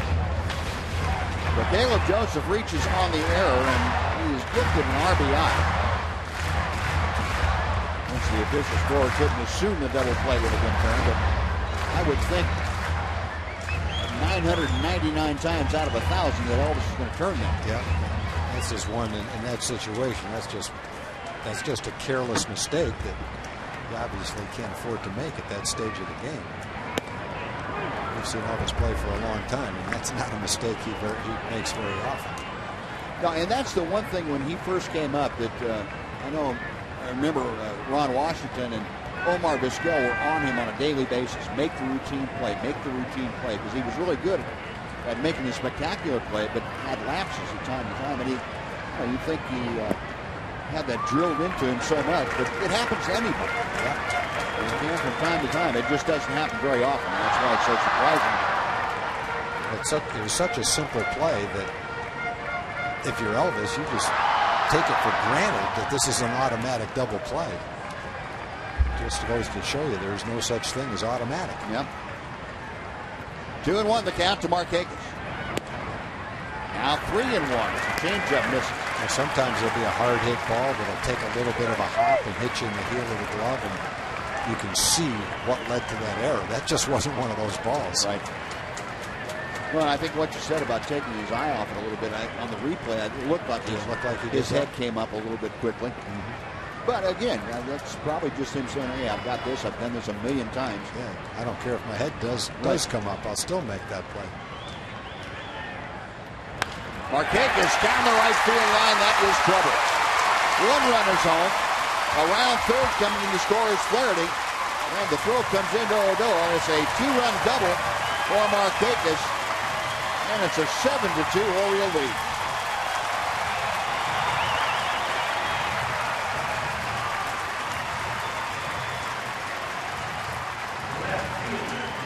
The Orioles are obviously swinging the bats, and when you get a chance to turn the double play with the bases loaded to get out of the inning, you have to do it, because now you turn the lineup over and bring up the leadoff hitter.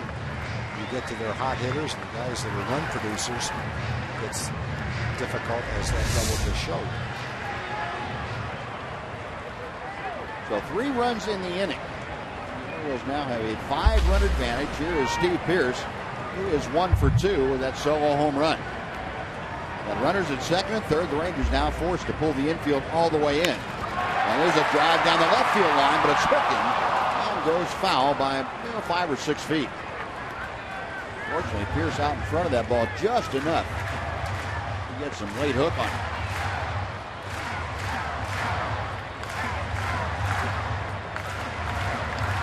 The other thing is you're looking at trying to get your starting pitcher through as many innings as you can. And having to throw these extra pitches could easily cost him that extra inning that he was trying to throw. Pearce, it's a towering fly to left. That should be deep enough to score Caleb Joseph.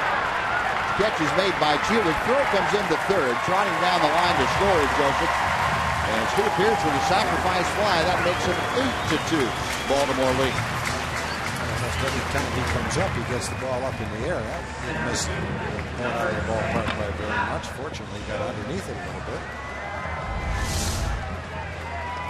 But he's not hitting any ground balls.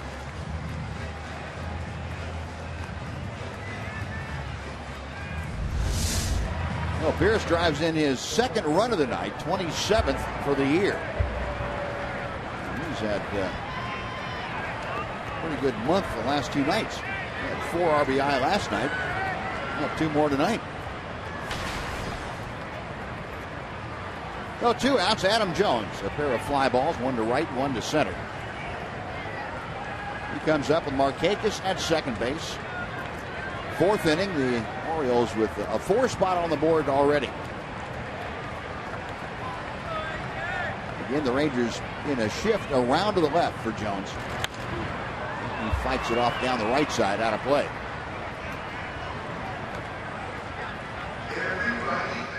Adam Jones last night 2 for 3.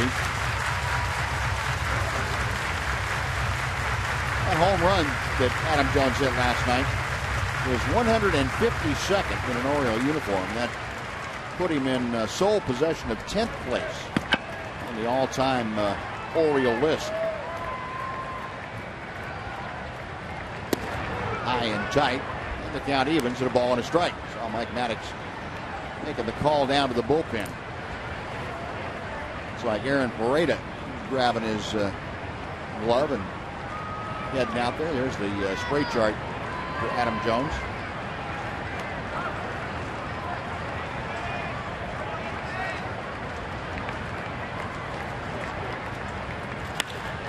Up the middle, Odor smothers it from his knees, throws, and gets in. Right. Oh my goodness, for a second baseman to make that throw from his knees and still make the play, outstanding. Well, that'll end the inning, but the Orioles score 4 times. They have 3 hits and a very big error and a great play by Rougned Odor. On to the 5th we go, 8-2 Baltimore.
Catch every strikeout, every walk-off, and every history-making moment on MLB Whip Around. That's weeknights at 9 p.m. Central on Fox Sports 1 and streaming live on Fox Sports Go. Now we head into the middle part of the ball game, the top of the 5th. Rangers have some work to do. They are trailing 8-2 tonight. Rougned Odor, Daniel Robertson, and Shin-Soo Choo, the first 3 Rangers to do swinging against T.J. McFarland. McFarland has allowed the 2 runs on 5 hits in his 4 innings of work. Got his first 2 strikeouts of the game last inning. And he's probably not looking at going much further in this game. Remember, he was a pitcher who had 15 relief appearances for the Orioles, but no starts. He had some starts earlier in the season with AAA. So he won't be able to throw a lot of pitches tonight. Now, he was called up May 23rd, so that's been just a little bit over a month ago, the time he had his last start. Well, yeah, you're right. He's probably not stretched out to go much more than 75 or 80. Yeah, pitches, I would. If you got 75 quality out of him, I think you'd be very happy. Right now, his next pitch will be 60. So, yeah, if you can get the 5 innings out of him, you'd be pretty happy with 5 innings. I would think so. High chopper. It's out in front of home plate, and no play as Joseph was late coming out from behind the plate. I don't think he had any idea where the ball was. Just kind of stood there for a second, and McFarland couldn't get off the mound. That ball was only about 10 feet out in front of home plate. That's one of those balls, if either one of them could have caught it in the air, they might have had a chance. But once this ball hits the ground, no, you see he's looking for it, Bud, you're right. Kind of searched for it, didn't know where it was. I think if he saw it all the way, he might have been able to catch it in the air. Might have. Once it hit the ground, it was all over, though. Yeah, reading that speed, boy, that burning down the line. You only have one shot at him. So, a leadoff base hit, and now Daniel Robertson steps in. Strike one. Robertson, a ground ball to second, his first time up there.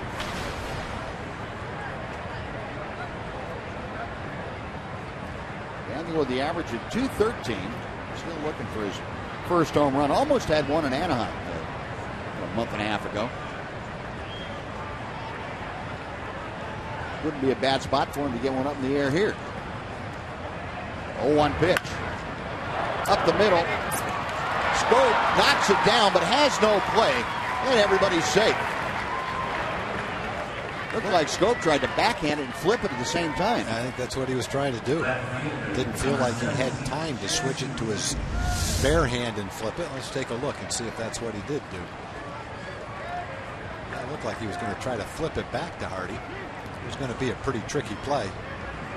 I'm sure he could have done it anyway. Oh, a pair of infield singles, and Rangers have their number 8 and 9 hitters on base with nobody out. Shin-Soo Choo now on the top of the order, facing T.J. McFarland.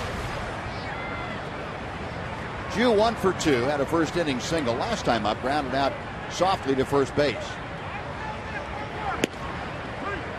McFarland hits the outside corner with strike one.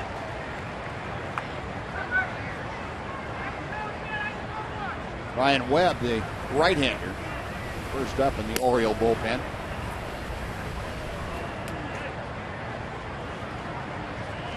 Choo waiting. McFarland a check of second. Deals a knee-high strike. And Shin-Soo Choo not happy about that. He barks at Laz Diaz, and Diaz really staring him down.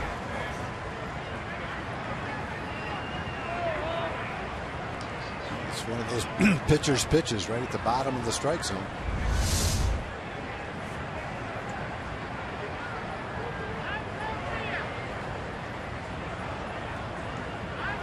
Now the 0-2.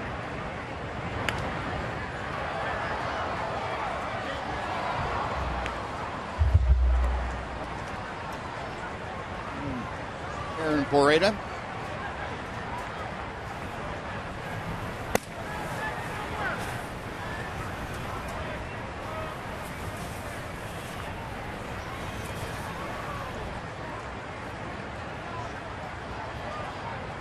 McFarland's next pitch. Choo doing a pretty good job of spoiling a tough breaking ball.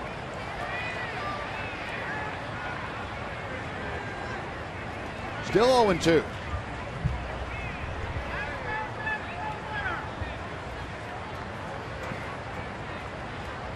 Infield singles by Rougned Odor, who is at second. Daniel Robertson at first.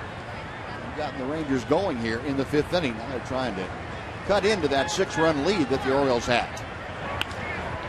Fly ball to left field.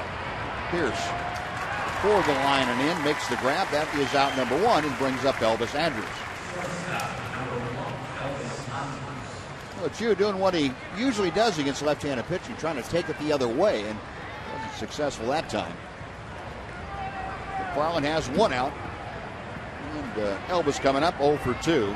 Budweiser pitching line for the Oriole left-hander, T.J. McFarland. 4 1/3 innings, 7 hits, a couple of runs, no walks, 2 strikeouts in a spot start for Buck Showalter's club.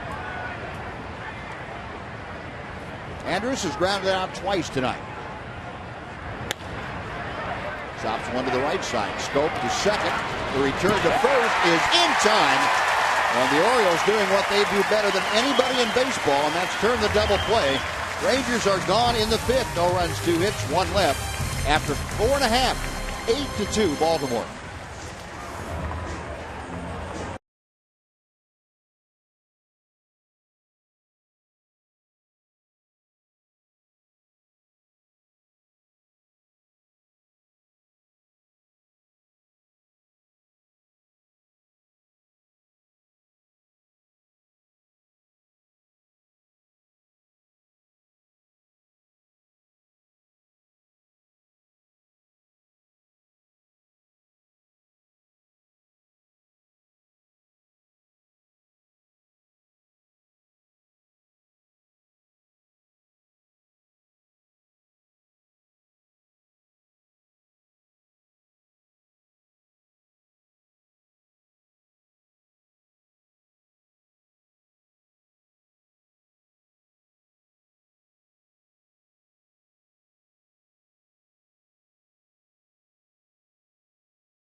The fifth inning, we've got a new feature for you. It's our Coors Timeless Moment.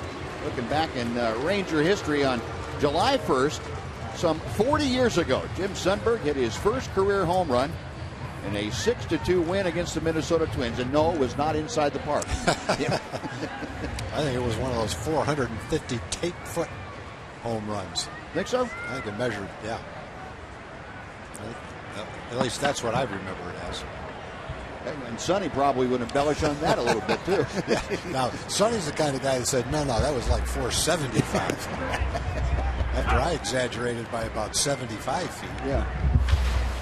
It's funny how the older you get, the better you were. Well, the longer ago it was, the less anyone's got a chance of really knowing what the truth was.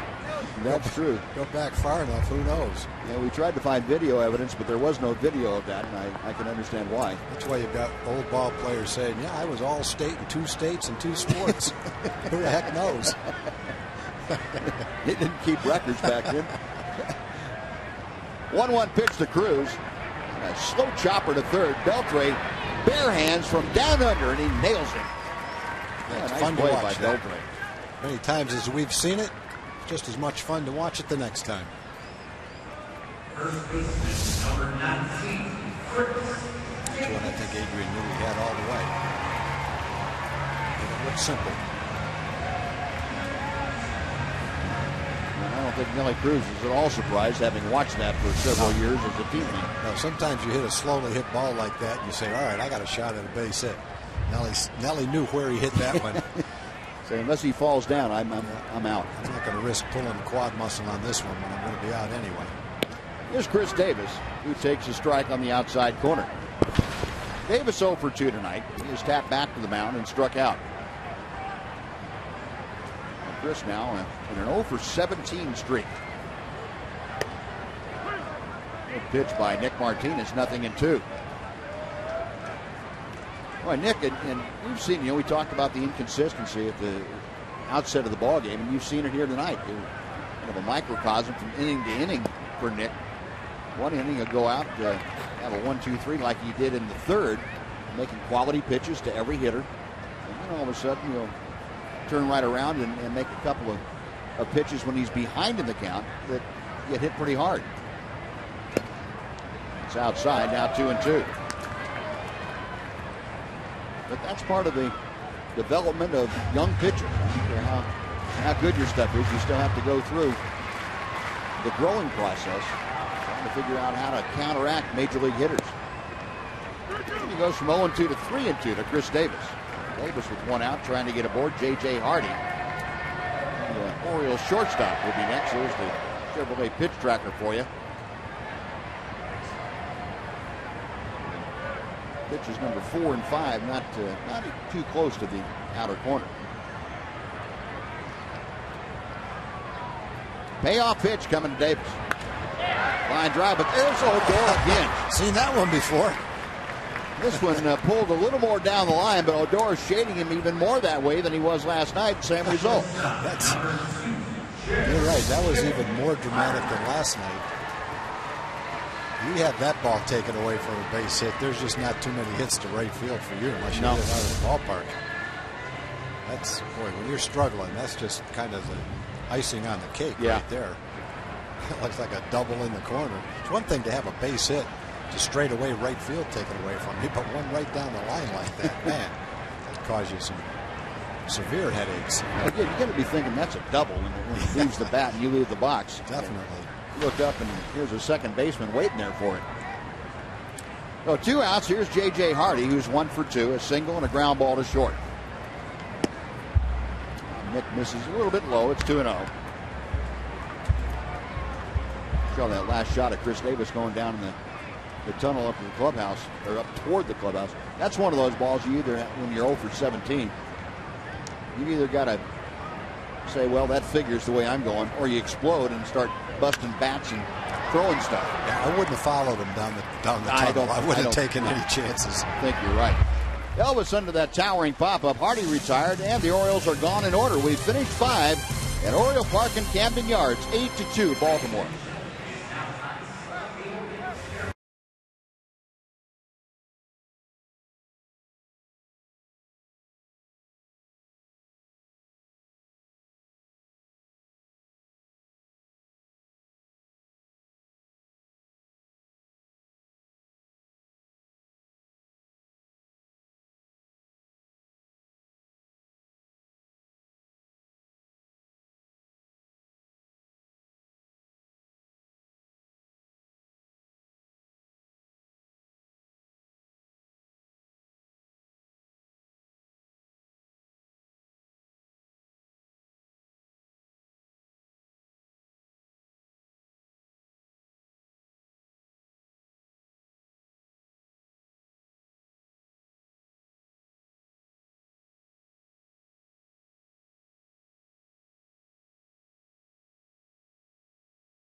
Time now for the Sonic Slam Inning, brought to you by Sonic. Tonight's jackpot is worth $500 and dinner for 2 at Sonic Drive-In. Tonight, the Rangers are hitting for Amy Watson from Waxahachie. And if a Ranger hits a grand slam this inning, Amy Watson from Waxahachie will win $25,000. You can register at any participating Sonic restaurant. Now in our Sonic Slam Inning, the Rangers will not face T.J. McFarland. His night is finished. It'll be instead the 6'6" right-hander Ryan Webb coming on. Webb's having a nice season. It'll be his 36th ball game. Pitches about an inning every time he pitches. Good opponent's batting average, only .212, not many walks. Good number of strikeouts. Keeps the ball in the ballpark. He's only given up 1 home run in 36 in the 3rd innings. Ryan Webb, the last couple of years, toiled for the Marlins. 65 and 66 games in 2012, 2013. ERA of 2.91 last year for Miami. Alex Rios to start things off. Beltre and Chirinos to follow. Rios 1 for 2. Single to right field his last time up. Webb missing with that sinker inside for ball one.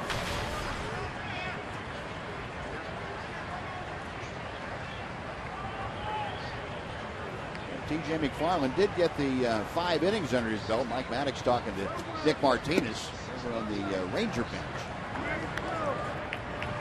A lot of teaching going on. Nick Martinez will bounce things off Mike Maddox and anybody else that he feels can help him. And Mike certainly will give Nick Martinez as much information as he thinks he can use right now. Swing and miss. That is 2-1. Pretty obvious watching 3 pitches from Webb what kind of pitcher he is. He's definitely a sinker ball pitcher. He's got a pretty good sinker. Really tailed down and in. Webb, a 28-year-old, back to the plate. Looking to miss. Pretty good breaking ball there. Well, that was some type of a changeup, it looked like, that just disappeared down. There he is. No, you're right. I don't know what kind of a changeup, but that was a beautiful changeup. It was a good one. Yeah, doesn't matter how he held it. That's right. It was a changeup. Base hit left center field by the dive of J.J. Hardy. Rios got one up in the strike zone he can handle, and he has a leadoff single here in the 6th inning. And before Adrian Beltre steps to the plate, let's take time for a Mazda game break. Once again, here's Dana Larson. Dana?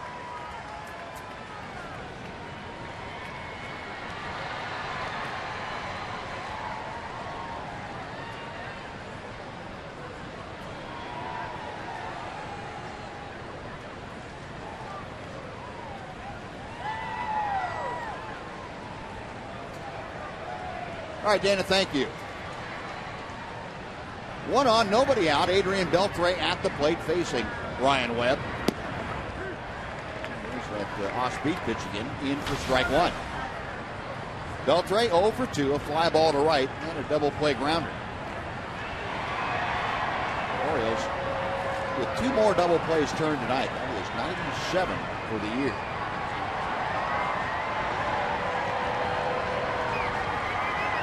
Webb with the 0-1 pitch.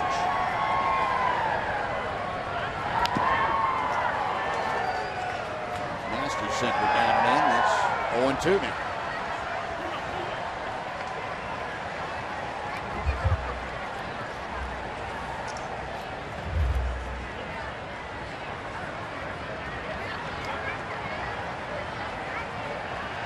Webb signed as a free agent with the Orioles this past offseason. They signed him to a 2-year free agent contract. Originally, Webb came up with the Padres back in 2009.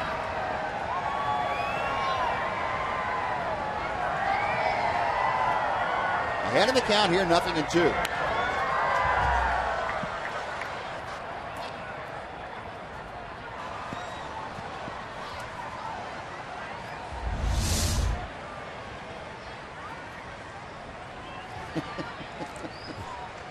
He is a magician with a bat in more ways than one. The drum major.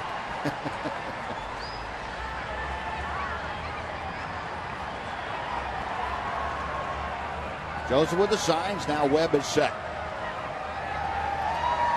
Another 0-2 pitch. Lines to center field. That's going to be in for a base hit as Jones plays it on one long hop. Stopping at second, Alex Rios, and Adrian Beltre with his first hit of the night. And the Rangers starting off the 6th as they did the 5th. Back-to-back single. Webb has thrown a lot of good sinkers, but the 2 that were high and didn't sink are the 2 line drives that he gave up. 2 base hits. Rios on a base hit on a high sinker, and that was really a high sinker, about chest high. The higher you throw the sinker, the less it sinks. Rios at second, Beltre at first. Robinson Chirinos steps to the plate. It was 1 for 2 tonight. Led off to second with a base hit. Came around to score on the Adam Rosales 2-run double. Rangers trying to climb back into this. They trail 8-2. They have out-hit the Orioles tonight, 9-7. Alex Rios at second has a pair of base hits. Chirinos this year not much worse than his overall average with runners in scoring position.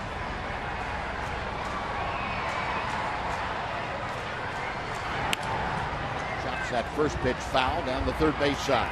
0-1.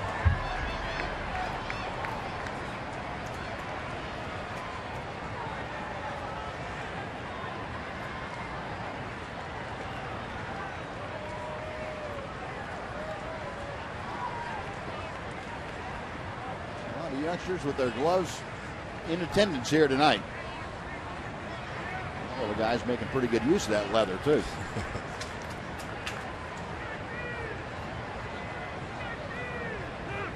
Now time is called. Chirinos tired of waiting. Ryan Webb originally was the property of the Oakland A's.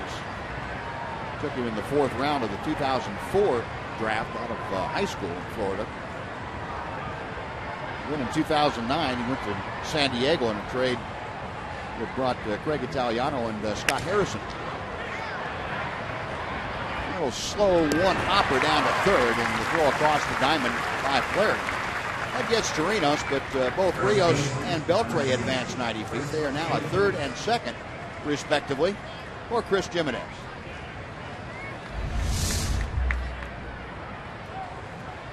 You've got enough time left in the game to come back in a game like this, but you have to take advantage of this opportunity. 2nd and 3rd and 1 out. Rangers have struggled the last week or 10 days with less than 2 outs and a man on third base. They picked up a couple earlier in the game in that situation. 2nd and 3rd and nobody out when Adam Rosales doubled down the right field line to bring in a couple. Well, Chris Jimenez doubled off the glove of Chris Davis down the right side. His first time out. He's 1 for 2.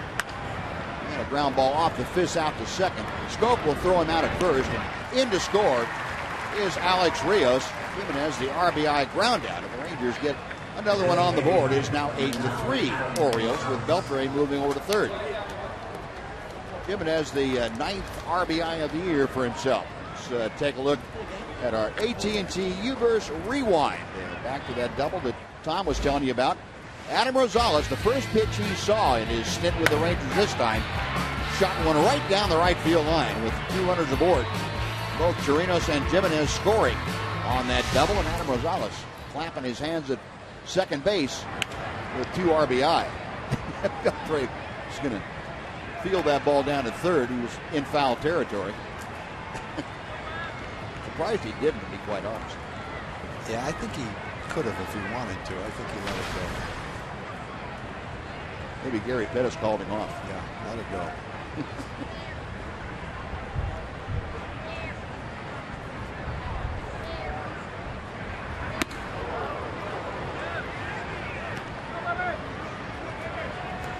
One ball and 1 strike.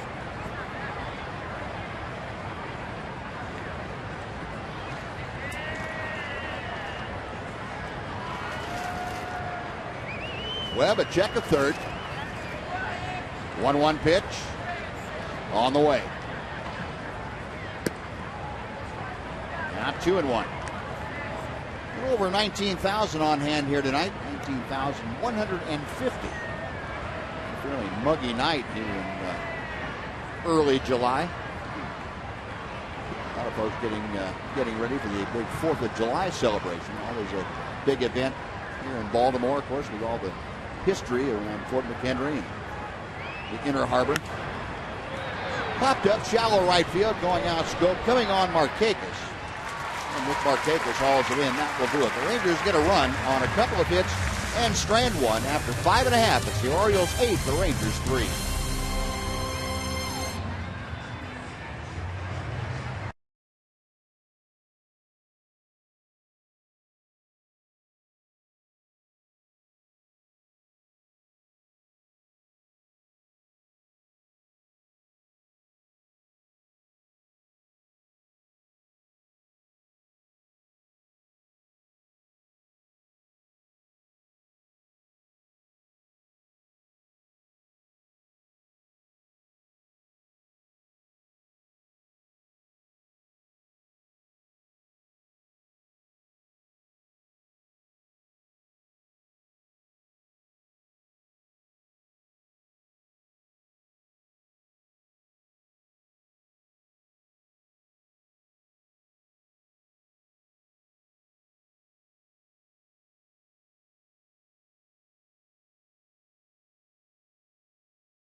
Ball on Fox Sports Southwest is brought to you by your Texas Ford dealers.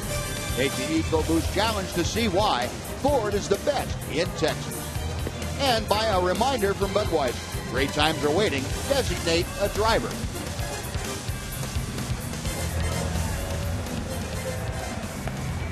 We head to the bottom of the sixth inning. Orioles leading by 5. It's 8-3. Baltimore. And Nick Martinez's night has come to an end. Aaron Correda has come out of the Ranger bullpen to take over. Yeah, Aaron's had several stints with the Rangers this year. He's back for, I think, the third time. This will be his 21st ball game. Nick Martinez ended up well. He retired the last 5 hitters. He had a 1-2-3 fifth inning to get through 5 innings with right around 100 pitches.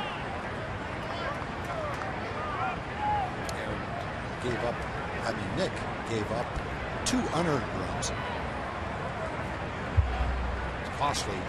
Error on a potential double play really cost him in the 4th inning. Yeah, instead of the inning being over, it turned into a 4-run inning. Yeah, and the way he pitched after that, he might have been able to get through 6 innings if that play had been made. Correda facing Jonathan Scope to start things off. A chopper on 2 hops. Off the Rougned Odor. 1 away. Correda able to retire Scope for the first time tonight. He had been 2 for 2. That'll bring up Ryan Flaherty. Flaherty walked and scored in that 4th inning. The goal for 1, having popped out his first time up.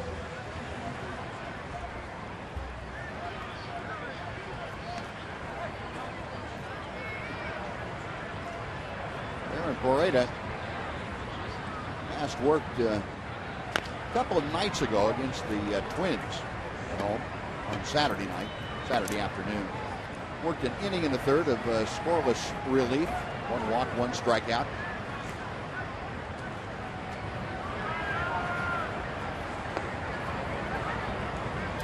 Credit Nick Martinez with getting through the 5th inning when it looked like he might not get nearly that far at one point. Yeah, it did earlier in the game. Saved the Ranger bullpen a couple of innings worth of outs that they had to get. He kept his composure and he made some mistakes. He gave up some home runs, but he finished strong. He retired the last 5 hitters, had a 1-2-3 5th inning. 0-2 the count to Flaherty. Just missed the outside corner.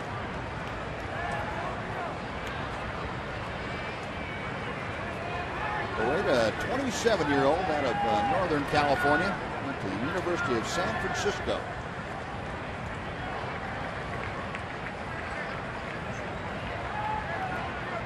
Lefty back to the plate. This foul back just below us.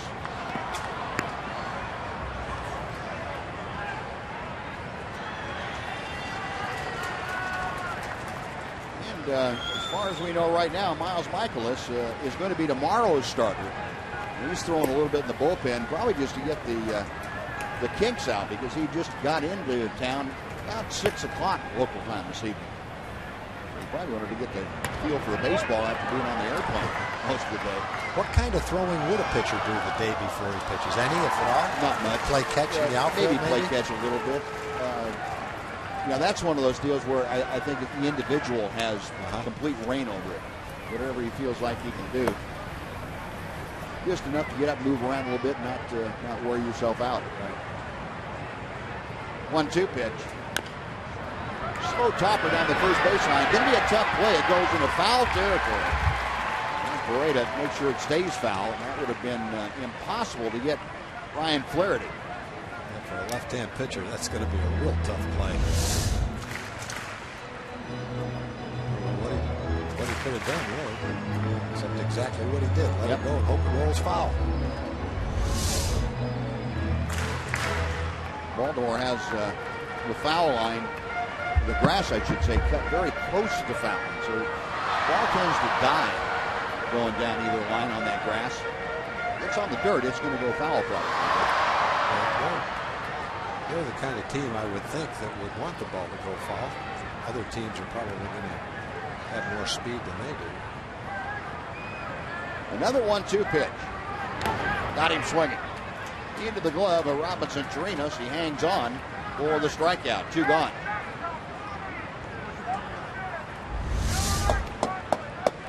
Big breaking ball. Looks tempting. Looks like a pretty good pitch. Turns out to be anything but a very good pitch. Good pitch for Aaron, though. 2 up, 2 down. Pareto with the strikeout. And now Caleb Joseph will step to the plate. Joseph was the hitter that hit that ground ball in the 4th inning with the bases loaded and 1 out. Routine double play ball that Elvis couldn't handle. Everybody was safe. It opened the doors to a 4-run inning. Joseph also had a 2-run home run back in the 2nd. He's had 3 RBI tonight. Now has 11 for the year. 0-1 pitch. Broken back liner. That is foul down the left side. Business into the bat going out towards shortstop. And Pareto is going to retrieve it. There's some kindling for the winner. And here's probably the biggest play of the night. Here's that arrow we were talking about. Ground ball hit right at Elvis, and everything was lined up for him just to make the double play, and it clanked off his glove. Everyone was shocked at that, but probably no one was more shocked than Elvis himself. Yeah.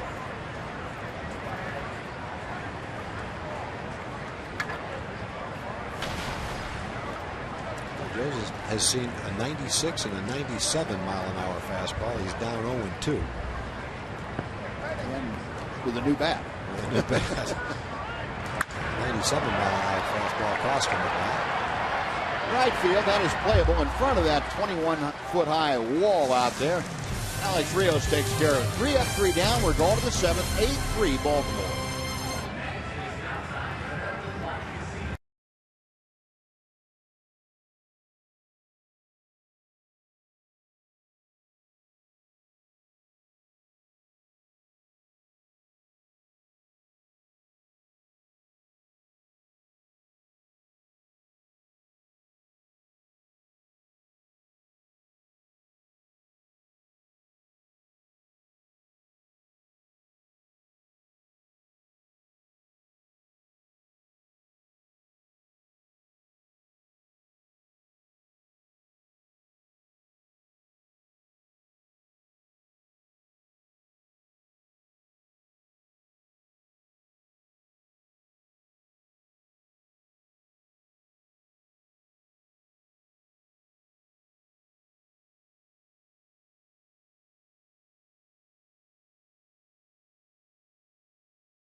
The Orioles again broke out the home run bat earlier in the ball game.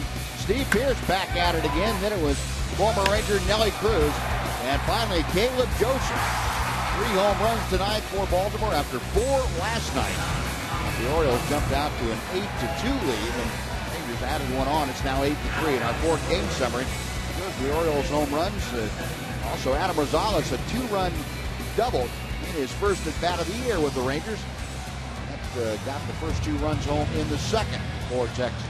8 runs on 7 hits for Baltimore. 3 runs on 9 hits for the Rangers. Rangers have had less than 10 hits in 9 of the last 10 ball games. They're within 1 of that. And they will come to bat here in the 7th inning, facing the former Ranger, Tommy Hunter. Well, Tommy was the closer earlier in the season for the Orioles. Struggled in that role. His ERA is close to 5. Opponents are hitting .295 against him. He lost the closer's job to Zach Britton. Zach Britton has been brilliant, and you wouldn't expect that role to change. I think Zach Britton is latched on to the closer's role and probably won't give it up. Well, the 27, soon to be 28-year-old Tommy Hunter. Matter of fact, in 2 days, Tommy Hunter will turn 28. Facing Rougned Odor, who is 1 for 2. 1 ball, no strikes. Tommy's definitely not short on velocity. He can rush it up there from the mid to upper 90s. And his last year, you'll remember, Ranger fans will remember his last year with the Rangers before the trade that sent him over here along with Chris Davis. It would have been 2011. Rangers had him working out of the bullpen and just told him to let it go. And you saw him pop it at 95, 96, 97 sometimes in short spurts. Now, as a starter, you very rarely saw 92. But Tommy Hunter, the ability to let the ball go in short spurts, and he has done that as a relief pitcher. Yeah, I'm not sure he was ever in good enough shape to consistently be a starting pitcher. He's probably in the exact role he should be in right now. Rougned Odor turning around that 98-mile-an-hour fastball and pounding it right back up the middle for a base hit. Rougned is his second base hit of the night. He is 2 for 3. It's a pretty good example of what you'll see in the big leagues. You can throw it in there at 97 miles an hour, but when it's right down the middle of the plate like that, a big league hitter is going to turn on it. Yep. And Rougned can definitely turn on a fastball. Got a good piece of that one, driving it into center field. The second time tonight that Odor has led off an inning with a single. Last time was in the 5th. And Daniel Robertson up 1 for 2 tonight.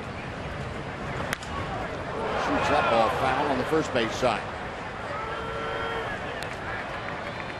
Robertson followed up Odor's leadoff single in the 5th with an infield base hit of his own.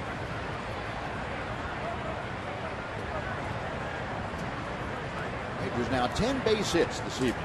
That's not a huge milestone, but it's something they haven't been able to do lately. Let's get double digits in hits. Nice chop foul, and 0-2 now the count as Hunter jumps out in front. Rangers had been on a pretty good roll offensively until this current stretch started, and this 2-8 stretch. I've seen them collectively hit just 224. That's dropped the team batting average down now to 260, which is 5th in the American League. They were around the top 1, 2, or 3 for most of the season up until then. It's out of play down the right side. And let's check in with Emily Jones once again, Em. Well, you guys talked about the hits that the Rangers have gotten tonight. Obviously haven't capitalized in certain situations. A point of emphasis for Ron Washington also in our pregame conversation with him today, expressing his need for patience during this whole process throughout the season to show the guys that he continues to believe in them and show them the patience, allowing them to continue to grow. Hunter, the second, turned over but not in time. Robertson runs well, and Rougned Odor made it a little difficult for J.J. Hardy to get a strong, accurate throw off. Odor down there right in Hardy's lap. Yeah, that and the fact that Tommy Hunter fired a 97-mile-an-hour fastball at him, too. He had to reach for it. He did a good job to get it over to first base as well as he did. Shortstops, we saw Odor last night avoid, I think it was Adam Jones going into second base, straddled him and got by and made a strong throw to first. Hardy was trying to do the same thing. Odor was right on top of him, too. A 1-on, 1-out now. Here is Shin-Soo Choo. Hunter fires a strike at the knees. Choo 1 for 3 at a first inning single. Since then, he has grounded out and flied out.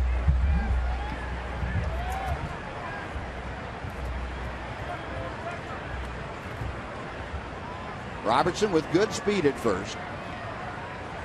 And Choo rolls over on one, a ground ball to Scope. To second, the return is dug out by Davis. And that is the second remarkable double play that the Orioles have turned 4-6-3. What a play by Hardy and Scope. A hit, nobody left. Stretch time in Baltimore.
Won't want to miss on the 7th day of the 7th month.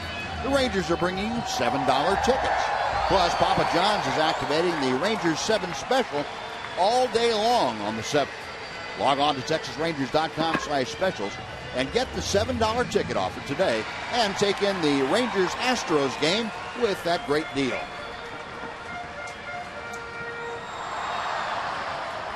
Aaron Pareda back to the hill. He will work here in the 7th inning to the top. The Oriole order of Markakis, Pierce, and Jones. Jason Frazier is warmed up in the bullpen. It may be just to Markakis. We'll see. Markakis, a left-hand hitter. Aaron had a fairly quick 6th inning. You would think Jason would be throwing right now if Ross wasn't going to use him. Right-hand hitters coming up after that. Markakis had a big 2-run double. He got that error back in play in the 4th inning. That was right after the error on the potential double play ball. That opened up the inning and made it a 3-run inning for the Orioles. They would go on to score one more on Pierce's sacrifice fly. Markakis now with 31 RBI for the year. Grounds one out to Elvis at short. Up and throwing. That is out number 1.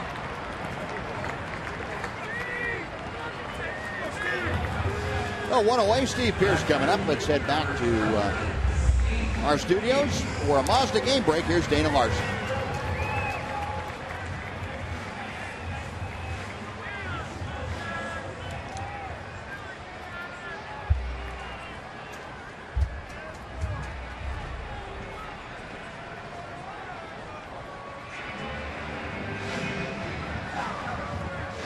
All right, Dana, thank you.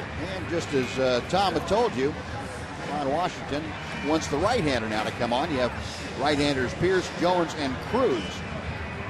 And the next 3 scheduled for the Orioles. So Aaron Pareda, nice job of retiring all 4 hitters that he faces, inning and a third. Jason Frazier coming in. We'll take a timeout for this pitching change. Back after this on Fox Sports Southwest.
Tell you about Jason Frazier. Let's take a look at our AT&T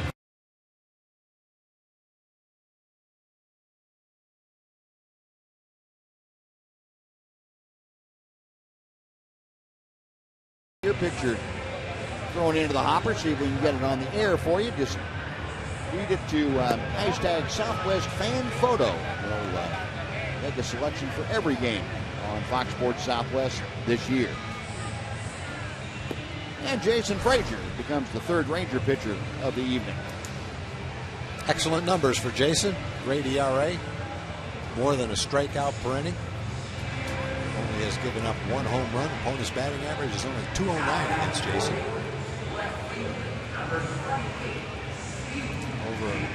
Go back a long ways.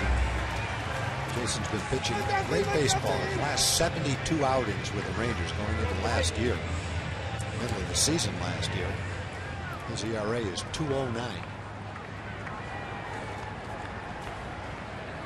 Well, he has had some big ball games too. And it's not just the games like this where it's a little bit out of hand and coming in to finish off an inning. He's been in some critical spots late in the ball game, putting those numbers up. Yeah, this is really a spot that you wouldn't expect to see him, other than someone's got to pitch the last couple innings of this game. 0-1 the count to Steve Pearce, who has a couple of RBI tonight. A solo home run in the first, a sacrifice fly in the fourth inning.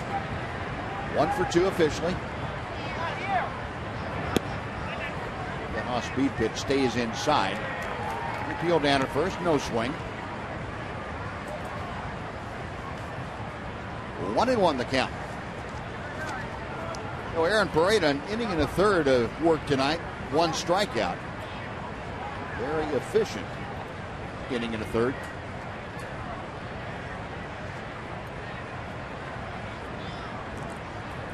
Frazier's 1-1 pitch. 1-2.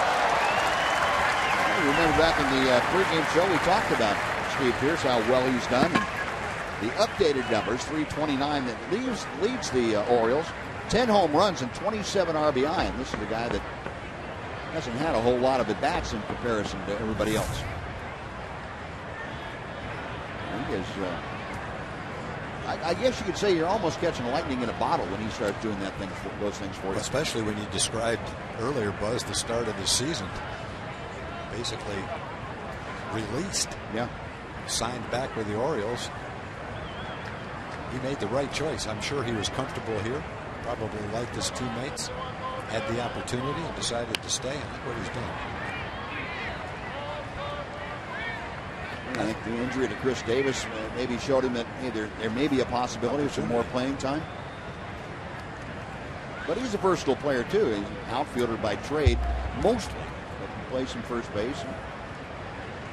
The Orioles can always use a bat coming off the bench for him too.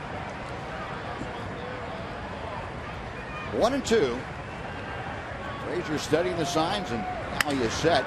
Broken bat on one hop now out to Elvis. Throw across, and they hit Pearce, and that bat ended up right between Elvis and Beltre. He quick pitched him. Yep. Almost right in the middle of a practice swing. And Pearce had to get his bat back quickly and swing at it because it was a strike. Smashed his bat, and Elvis makes the play on him.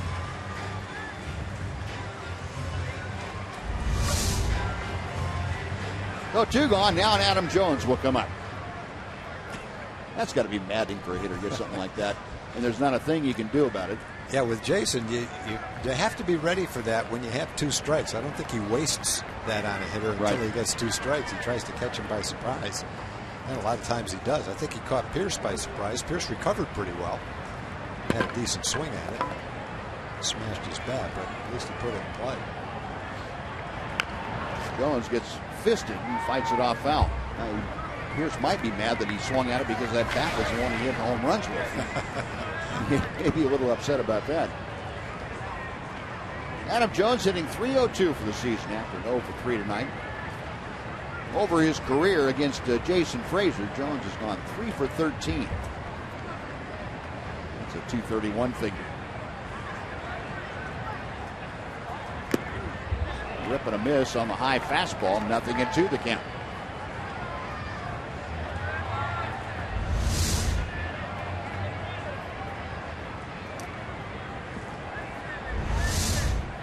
Jason Frazier, very good at changing elevation from time to time.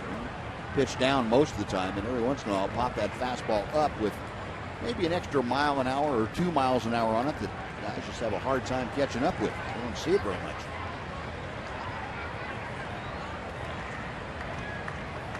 The 36-year-old right-hander is set, and the 0-2 pitch. That good slider missed outside, 1-2.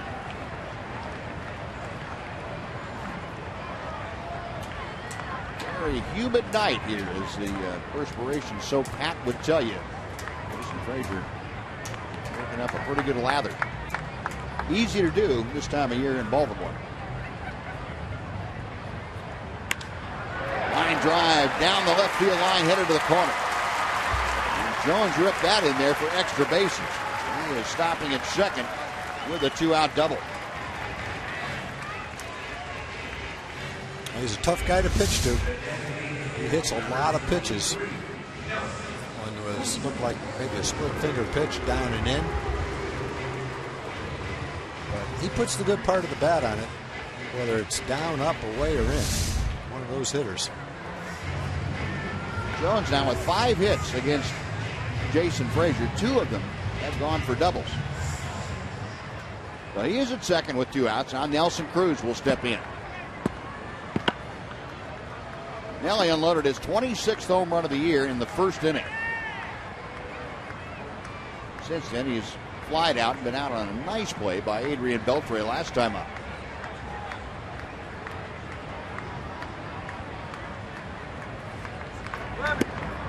Checks swing on the pitch up. Here's 1 ball, no strikes. Cruz over the years, 2 for 8 against Jason Frazier. One of those 2 a home run.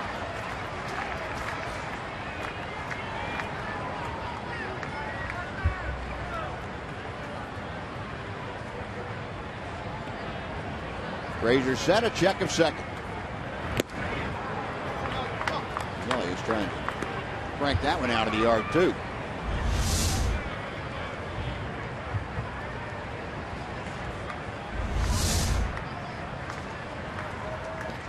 Mentioned earlier, Nelson Cruz celebrating his 34th birthday today. He celebrated it in style with a first inning home run. It's that pitch off the plate outside. 2 balls and a strike.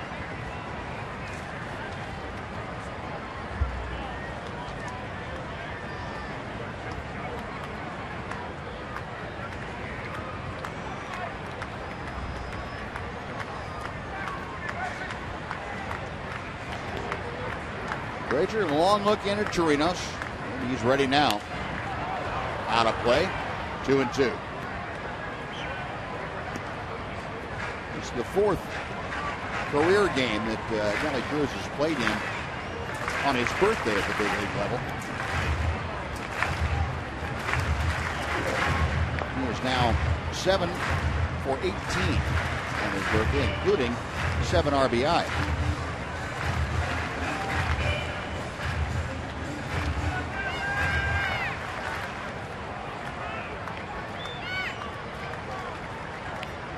Had a 6 RBI game in 2011 on his birthday.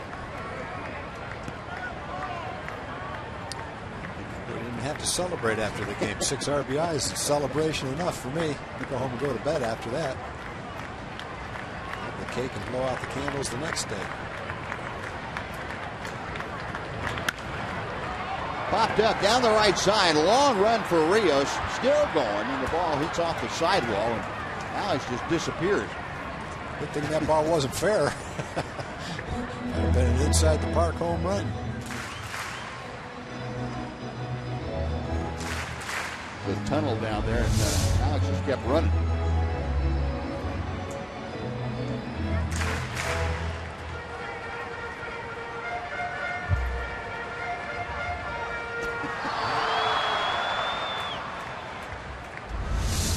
Cruz would like to have that pitch back again, too, considering where the pitch tracker said it was. He's had a few like that. Now he's hit a home run. He's had a few pitches like that. Now he hit his 26th tonight. Jose Abreu hit his 26th in the first game of the doubleheader against the Angels tonight. So they're keeping pace with each other.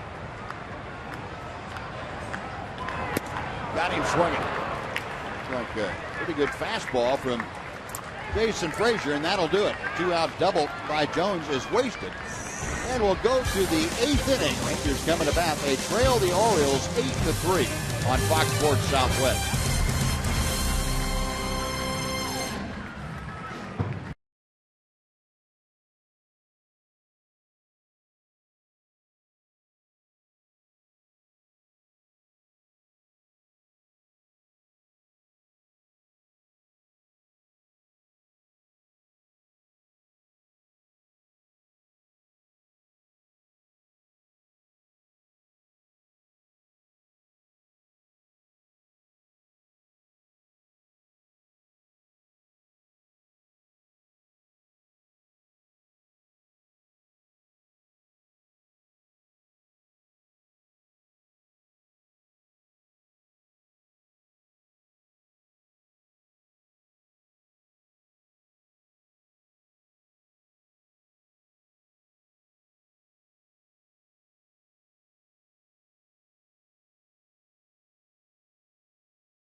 upcoming schedule tomorrow night right back here. Miles Michaelis and Chris Tillman will be the principals in that ball game, 6 o'clock on Fox Sports Southwest.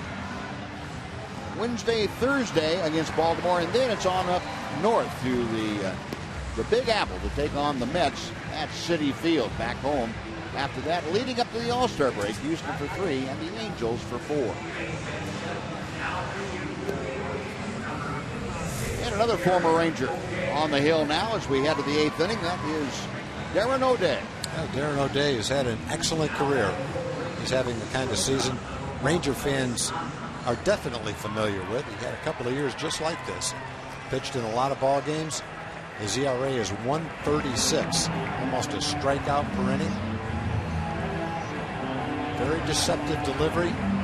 Likes to get ahead in the count and then throw that high fastball up and away. Chances are to get a swing and a miss at it.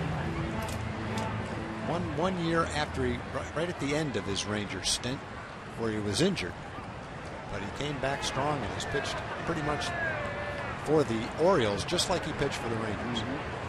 Very important guy in their bullpen. He's a guy, Buzz, I think if you gave him an opportunity to save games all year long, he'd save 35 or 40 games. Yeah, you're probably right. He's very inflammable. Yeah, I think he's got the mentality to do it. Very consistent with what he takes to the mound. And I don't think, I'm sure you don't either, if you can just take anybody and make him a closer, there's a lot of pressure in that role. But sure. He seems like the kind of guy that can handle it, even though he doesn't have the dominating stuff that some closers do. He certainly can master the stuff that he does have. Well, he gets as much out of his stuff as any pitcher you're going to find. Exactly. In the last 2 years with the Orioles, carbon copies of each other. 2.28 ERA, a 2.18 ERA. 69, 68 appearances, same amount of innings. Back to the Rangers, 2 years with the Rangers, pretty much the exact same numbers, a 194 ERA and a 203 ERA. Well, he's jumped out in front of Elvis here, 1 ball and 2 strikes. Andrus 0 for 3 with 3 ground balls tonight. Down the right field line, that was slicing. Will go foul. The sidewall, and Markakis will play the carom and give a fan a souvenir.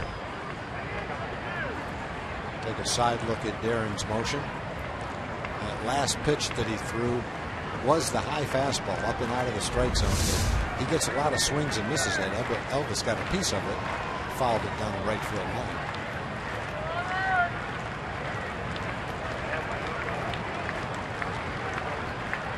O'Day's next pitch from that awkward angle. He jammed Elvis. He may be throwing a mile or 2 an hour harder now than he was with the Rangers. He threw that last pitch 89 miles an hour. So that's pretty good velocity from that angle. Joe Smith for the Angels throws 80, 89 and 91. Not sure if he comes quite as low as Darren does, but it's similar anyway.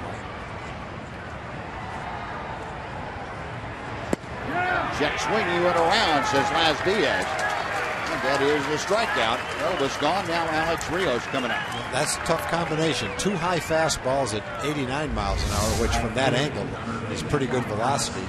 And then just a nasty slider right on the outside corner. A combination of those 3 pitches going to get a lot of right-hand hitters out. Yep. And he does get a lot of right-hand hitters out. No doubt about it. Well, here's Alex Rios, who is 2 for 3 tonight. He has kind of come back from being down in the offensive doldrums for a while. Come back to life here and takes the first pitch outside for ball 1. Average now back up over 300, 304.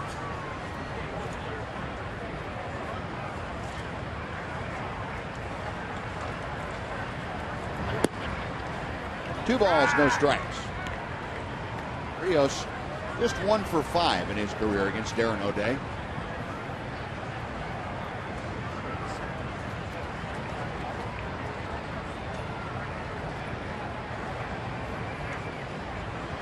O'Day reading the signs, now comes set. Drops in that breaking ball to make it 2-1.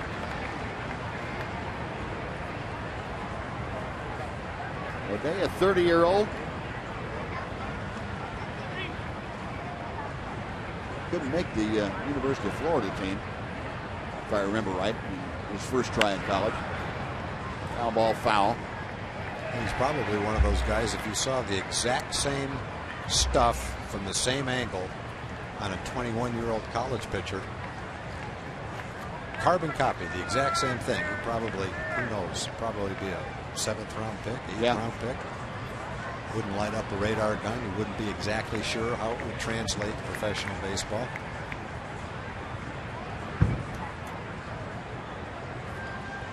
The 2-2. Got him swinging. It's a high fastball. It's an elevated fastball.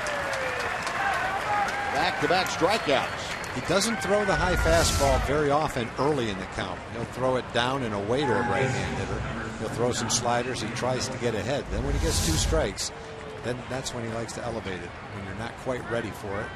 And it's sneaky enough to where, again, more often than not, he can throw it by you. That's why he has about a strikeout per inning throughout the years with the Rangers and the Orioles when he's pitched so well.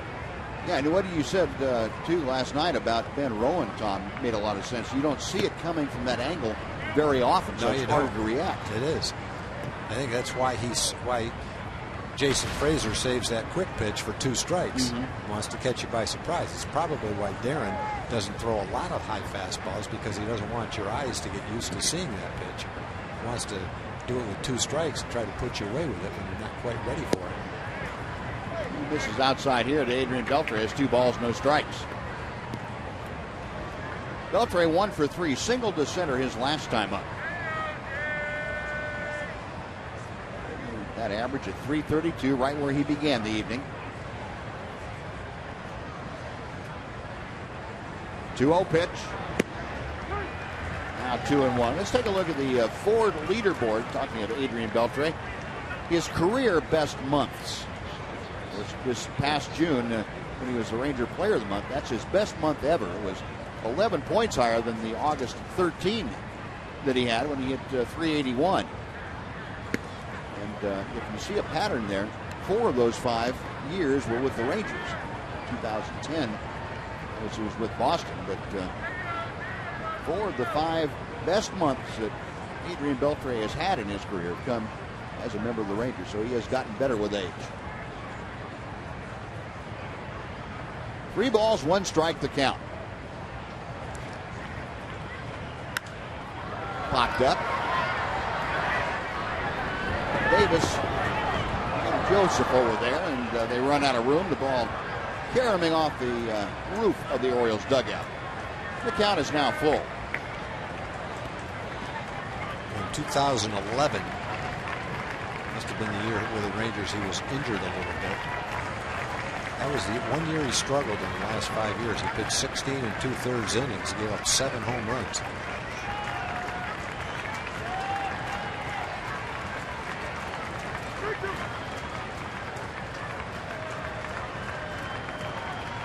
Beltre waiting, and the payoff pitch coming from O'Day. Hitting. That fastball tailing in, and Adrian just spun into the pitch. And he will take first base. The hit battered by O'Day. That's how you keep your walk total down.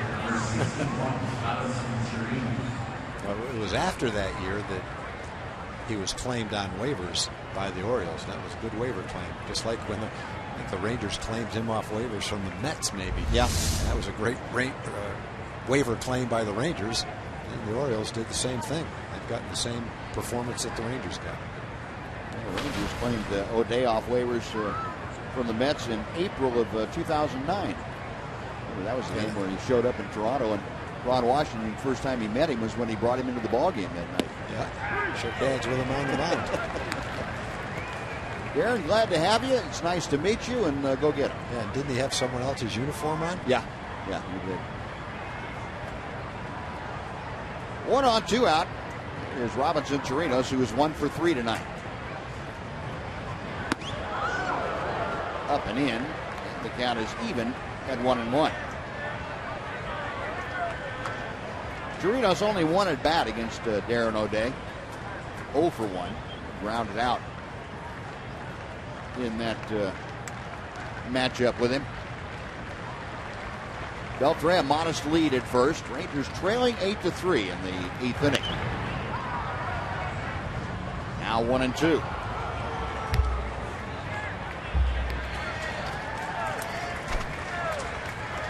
In case you missed it earlier, Miles Michaelis called up to take the place of Joe Saunders in the Rangers rotation, and on the pitching staff. Michaelis will hurl tomorrow night. He'll be on the mound against Chris Tillman for the Orioles in the 3rd game of this series. It's 6 o'clock Texas time right here on Fox Sports Southwest. Got him swinging. Torino's gone on strike, so Day ends up striking out the side after hitting Adrian Beltre. Bottom of the 8th coming up, 8-3 Birds.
In Baltimore as we head to the bottom of the 8th, 8-3 Orioles on top right now. This is game 2. It's a 4-game set, which means game 3 is tomorrow, 6 o'clock right here on Fox Sports Southwest as AT&T Uverse TV brings you this little preview of it. Shin-Soo Choo hitting things better since moving back into that leadoff spot. We'll see if he can continue that tomorrow.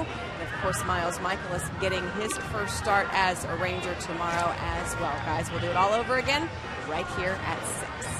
All right, Emily, thank you. Yeah, we head to the bottom of the 8th inning, and the 4th pitcher used by Ron Washington tonight, Sean Tollison, on now to take over, and he will face Chris Davis, J.J. Hardy, and Jonathan Scope. The 26-year-old right-hander out of Allen by way of Baylor University. I was just looking at some of the scores between the innings, Buzz, and I saw an amazing game pitched by Rick Porcello. He shut out the A's 3-0 tonight. Davis a drive to center. Robertson on his horse going back, reaches up and drops the ball. Had it in his glove and it popped out, and Davis in at second base to lead off the 8th inning. That was a well-hit ball. Chris is at second base hoping that they call that a double. I'm not sure that they're going to call it a double. It looked like Daniel got to it. He had a long run, but he got to it and then just dropped it.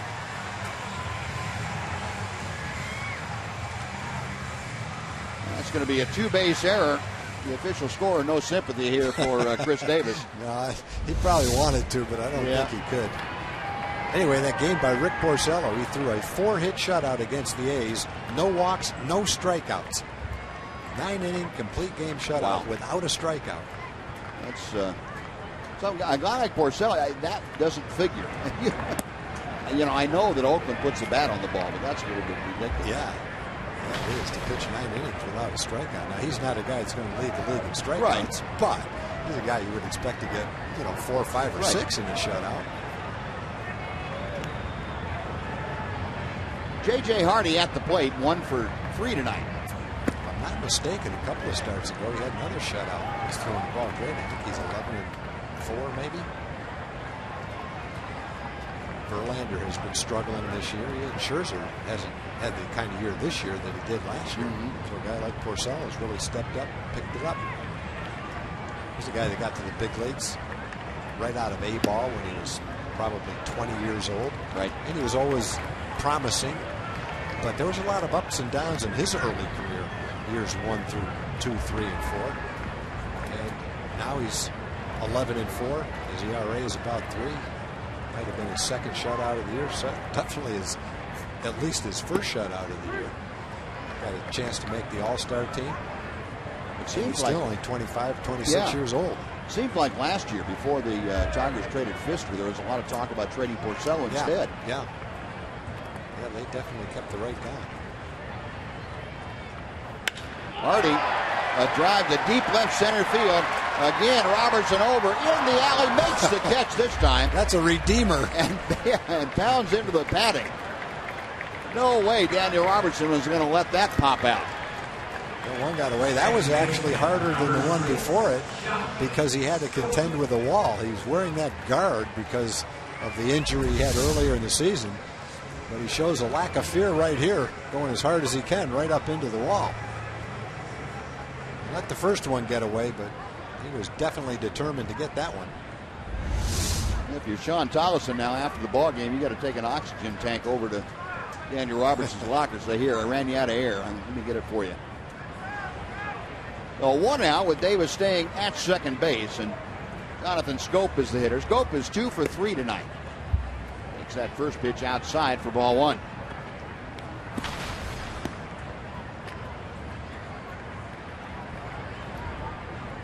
Scope, a couple of singles to center. He scored both times that he reached base. Last time up, rounded to second. Hits a chopper. Beltre cuts it off. Checks Davis back to second and fires to first. Ryan Flaherty coming up. Let's head back to the studio and check in with Dana Larson for a preview of Rangers Live. Dana?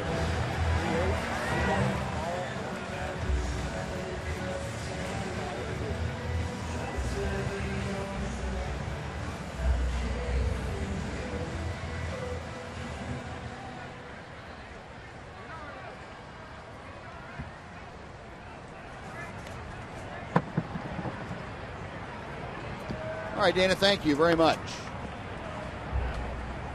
Here it's an 8-3 Oriole lead with 2 outs. Ryan Flaherty is at the plate. He takes outside for ball 1. Flaherty 0 for 2 with a walk and a run scored tonight. Batting at 2-0-3. Flaherty getting the start at third base. Chris Davis played over there last night. Buck Showalter going with Flaherty this evening. Again, the Orioles having 3 more games after tonight to deal with without the services of Manny Machado, who's serving that 5-game suspension handed down to him.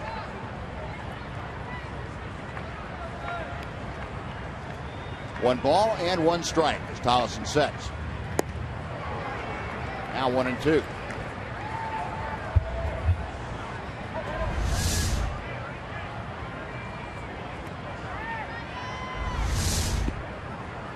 Come back with that same pitch. Keep it right down there. You swing at it. Well, let's see if Robinson Chirinos is listening to you. He's smarter than I am. I'd like to have something validated, so keep it down there, Sean. Well, that was down, but got a little bit inside. It hit batter, and that puts 2 men aboard for Caleb Joseph. Tolleson burying that pitch right in on his shin. Trying to throw his best slider and get the strikeout. Just hung on to it a little bit too long. That's why he's wearing that pad. Not to protect against that. That's to protect against the foul ball down there, but it came in handy with that hit by pitch. So 2 outs now, 2 on. And Caleb Joseph, who is 1 for 3 tonight, a 2-run home run. to his credit. And that was back in the second inning. As Davis at second, Flaherty at first. Tollison's first pitch to him. It was a breaking ball that, or I guess that was a cutter, if you will, for strike one.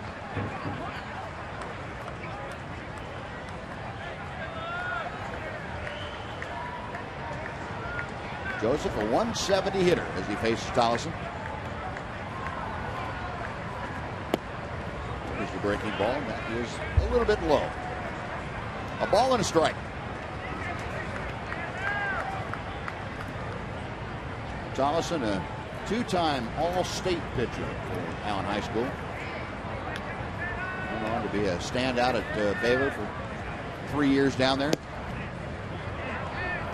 He was fortunate to get him last offseason. He got a waiver deal from the Dodgers.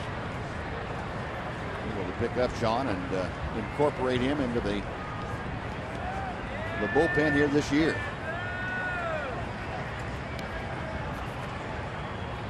The 2-1 pitch.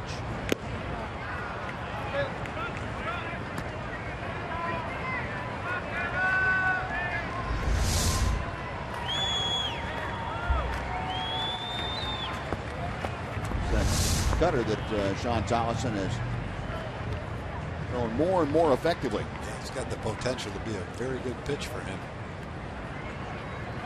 The more he throws it, the more he'll command it, the tougher it'll be for the hitter. Check swing. Joseph able to stop his swing just barely in time, and that'll fill the count. That's a pretty good combination, the cutter and then the slider. Cutter's 4 or 5 miles an hour faster, doesn't break as much, and then the slider, around 82 miles an hour, breaks quite a bit. Davis at second, Flaherty at first. They will be off and moving as Tollison comes home. Ball forward. That'll load him up for Mark Akers.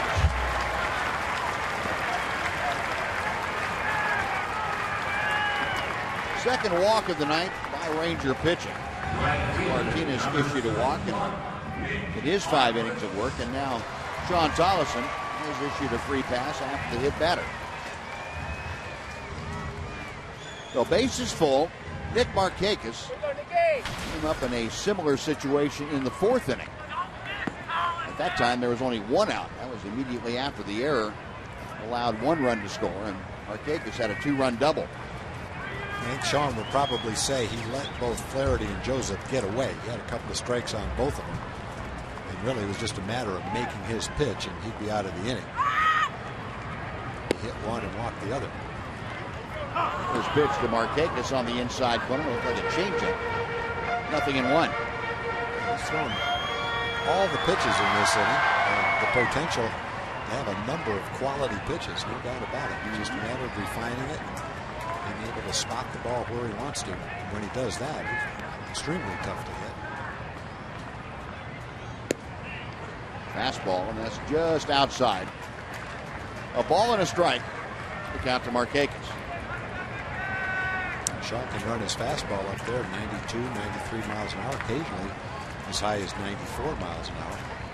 Here we go, Kex. The right-hander nods in agreement and sets. 2-1.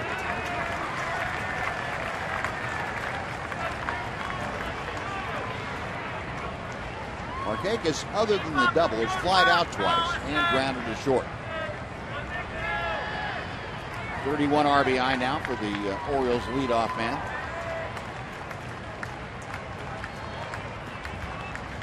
Chirinos going through the series of signs.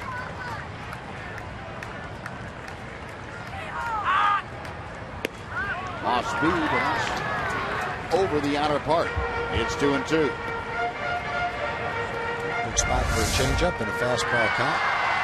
Markakis, I'm sure, is ready to take a good swing at a fastball, but he got a changeup instead.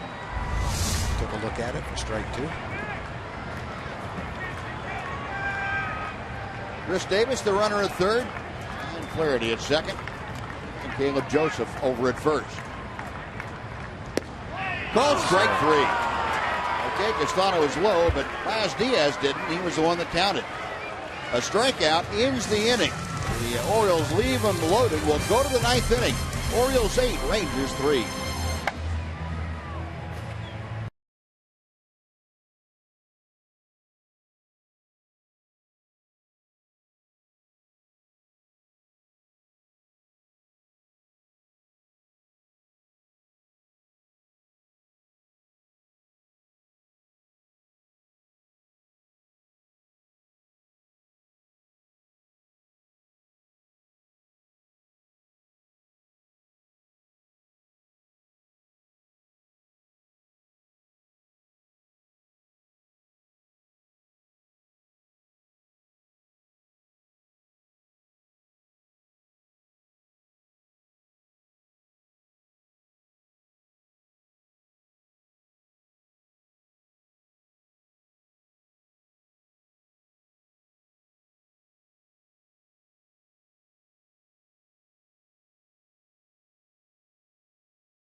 Sleepover presented by Buckner International and Fox Sports Southwest gives fans a chance to camp out under the stars in the outfield at Globe Life Park on July 3rd. Participants will be treated to game coverage, a patriotic fireworks show, and a whole lot more. Just visit TexasRangers.com/sleepover for tickets. And, of course, the Ranger Oriole game will be on there on the big screen on Thursday night. I also understand that Jim Knox will be out there interviewing a lot of the folks in the crowd, not while you're sleeping, but before the sleepover starts. He'll be, well, maybe he will. Maybe he'll just be touring around there at 2, 3 in the morning and waking folks up. Should be a good time, though, out at the ballpark. Chuck Morgan will have a lot of great entertainment for you. That fireworks show should be a dandy. Well, Zach Britton, the closer for the Orioles, will come on in a non-save situation to get an inning in. He's having an excellent season. He's got about as hard and nasty a sinker as you can throw. A 1.52 ERA, a lot of strikeouts.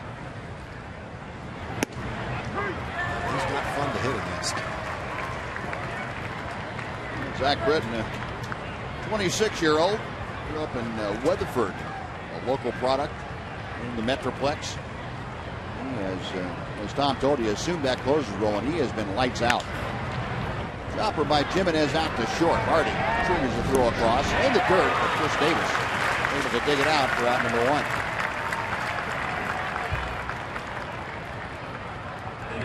Well, Britton gets the first man he faces. Now he will be Adam Rosales coming up.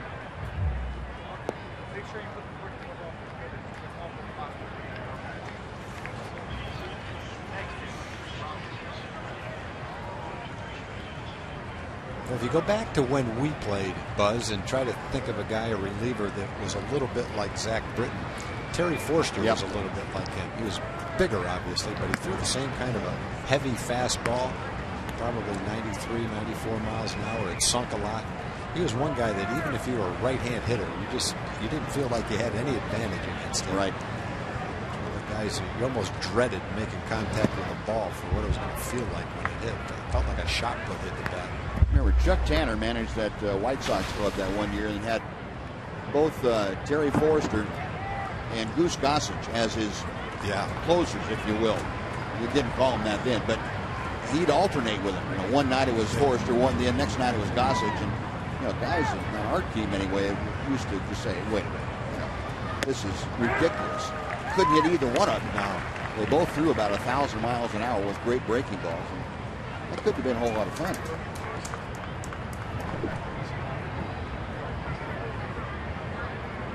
Two balls and a strike. Rosales waiting at him.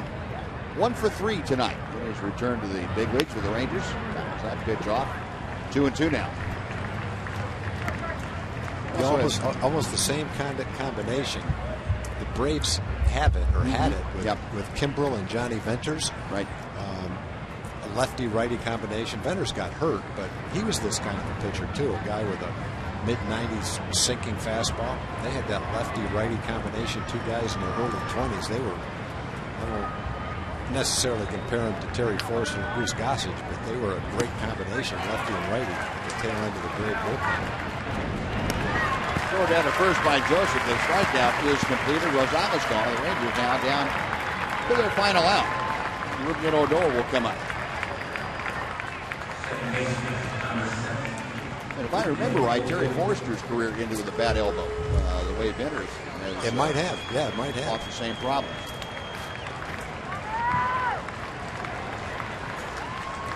Odor is 2 for 3 tonight. We've got a pair of singles. Each of his last 2 at bats. He was trying to prolong this game for the Rangers. Britton misses just a little bit low and outside for ball 1.